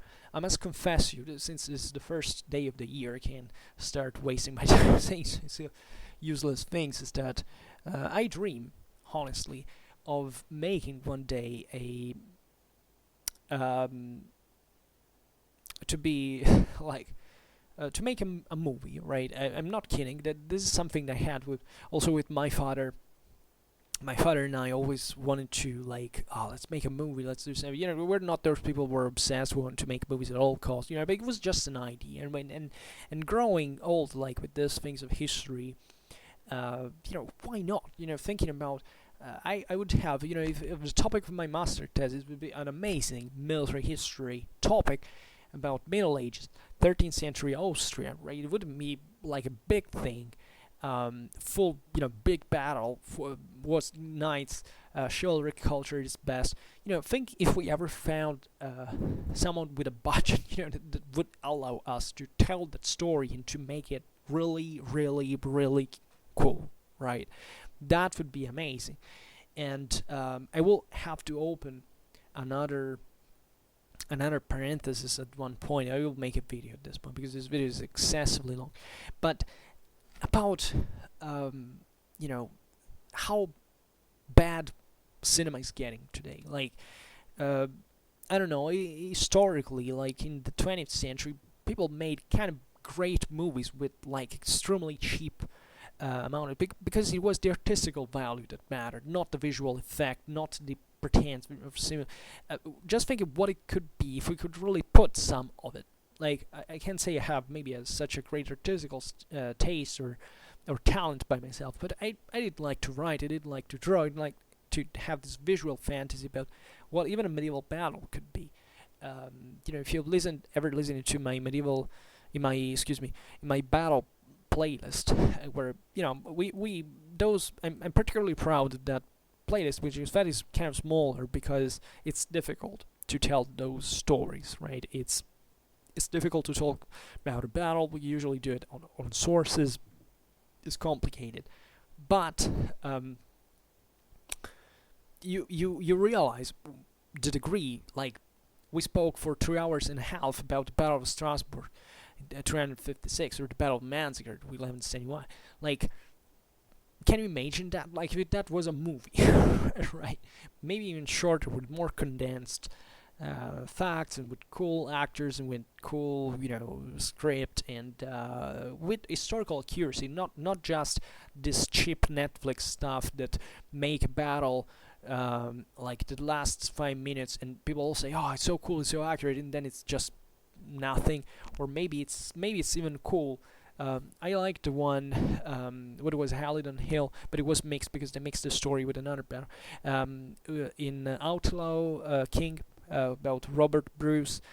I mean, that wasn't bad. It was objectively probably one of the best, if not the best, representation of medieval battle. But you do understand it's still kind of fake. It's just kind of short. It's kind of senseless. It's also CGI is not that great in my opinion. There are certain things that are kind of physically impossible, but it kind of rendered the idea. I mean, we're getting closer to that. But think about a full movie, like something you can watch like from beginning to end, like a freaking historical masterpiece, like not with cheap history, like these actors that look like thugs that are all about emotions and feelings, and then really talking about politics, about law, about daily life, about how what these people thought, their ideas, their beliefs, like not that these people they're evidently taken from the 21st century and just put there to make that few minutes of stage. Have you seen in King Henry, the King, I don't know what it was a thing about Henry V of England. Have you seen the Battle of Azincourt? I mean, that sucked. Let's be honest about it. I mean, I realize it was modeled on Shakespeare. It was like a bit.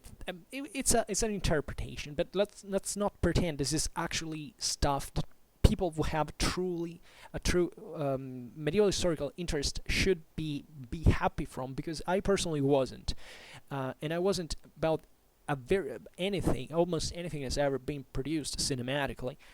About certain things, and I think I would love to try something different. I would love to bring in all the stuff that we're discussing here in to the next level, to tell a new ways, to make a new. To do something more different, those movies in which everything is about the details, but not about just how people are clothed, like hiring a bunch of reenactors that finally know what a guy looks like, but hiring no historian to tell what that person would think likely, or suitable picture like, or trying to be like as a character. Because it's something that I've never felt, or at least I've felt very rarely in cinematic movie. Like, I know it's kind of silly.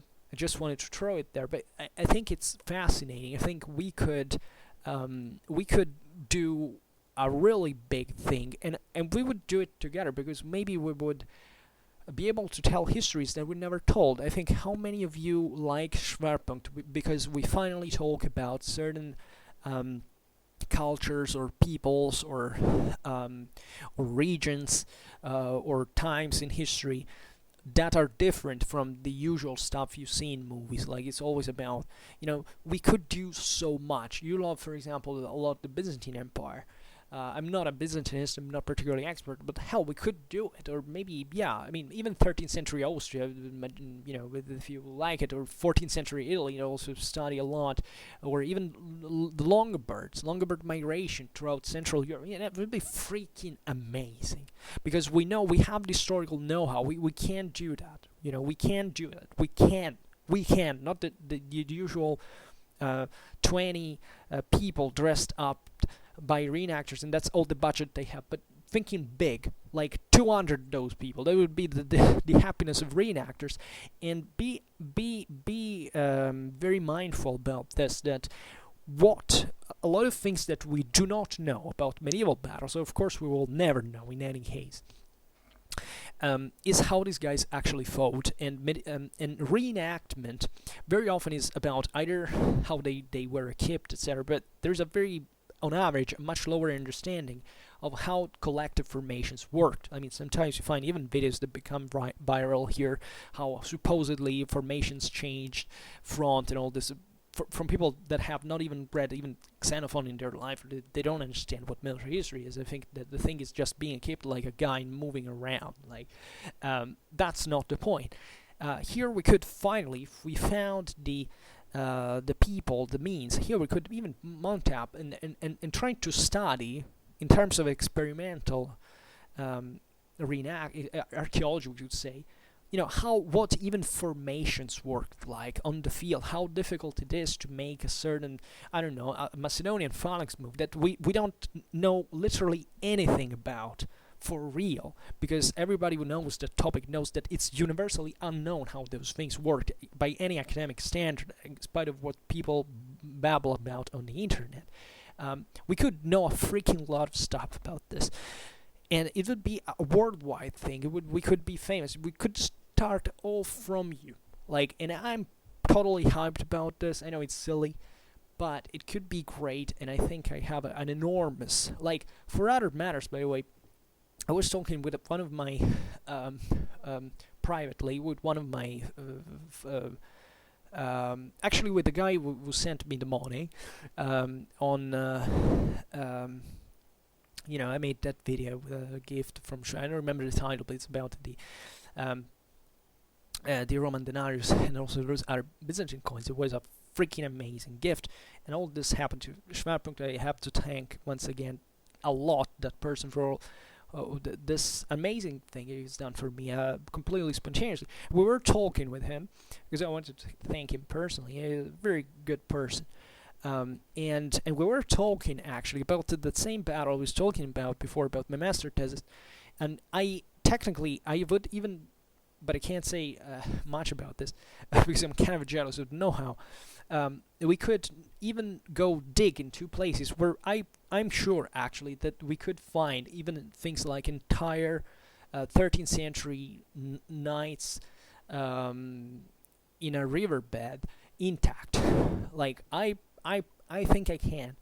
Like I know I'm completely out. I know nothing about archaeology, etc. But historically speaking, I studied that battlefield. I went there. I looked at it. I'm sure cent% about what I'm talking, and we could do it. Like if someone gave us a budget, we could finance it. And I know I'm just a weirdo that is speaking here from not a YouTube channel with not even 1,000 subscribers, but that's what I'm talking about.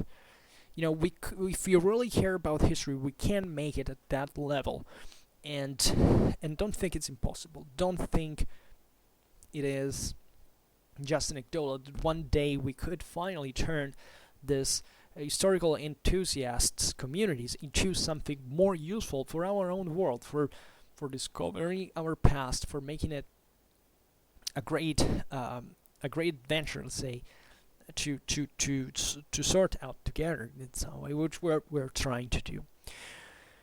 Well, okay, so I think that for this new year we've began with a substantial amount of talk, as usual, and I don't know. These were my thinking. Of course, I will come back discussing things like historical opinions. I will talk, if you want, I will talk to you about a lot of things. I will tell you, things that happened to me. With these all examples with academy, with historians, with even chit chat with all the various weird things that happen at certain levels, and it's it would be interesting, I think, for the ends of the educational ends, at least, of this channel as well. But for now, I just stop it here, also because I don't think if it's too long, right? But I think we can do a lot soon. And for now, I wish you once again a happy 2020. I won't tell you the usual thing. I just wish you a lot of happiness, and to be confident, more than successful. I mean, if you believe in yourself, if you really think you're doing something for good, you feel it from your conscience. There's no need to wish you to be successful, because you will be, because you're already being, and that's what it really is at the end of the day. I know it's rough, but we're all in the same boat. This is our existential journey, and it will be better if we work together. And that's why I wish you so much happiness and love, and to be serene, right? Even more than happiness, to achieve a lot, to achieve really a lot. I think it matters. And I will be here if you have any curiosity, any questions, so you can count on me. I also have my life, and I have to do a lot this year. I have to work a lot, as I was saying before, but I'll try to be here as much as I've been up to now. So I have a lot of interesting videos in store now that I had a bit of vacation, and I could prepare a bit more. And alright, so I'll see you next time, and thank you again for everything, and happy 2020 to everyone. Bye.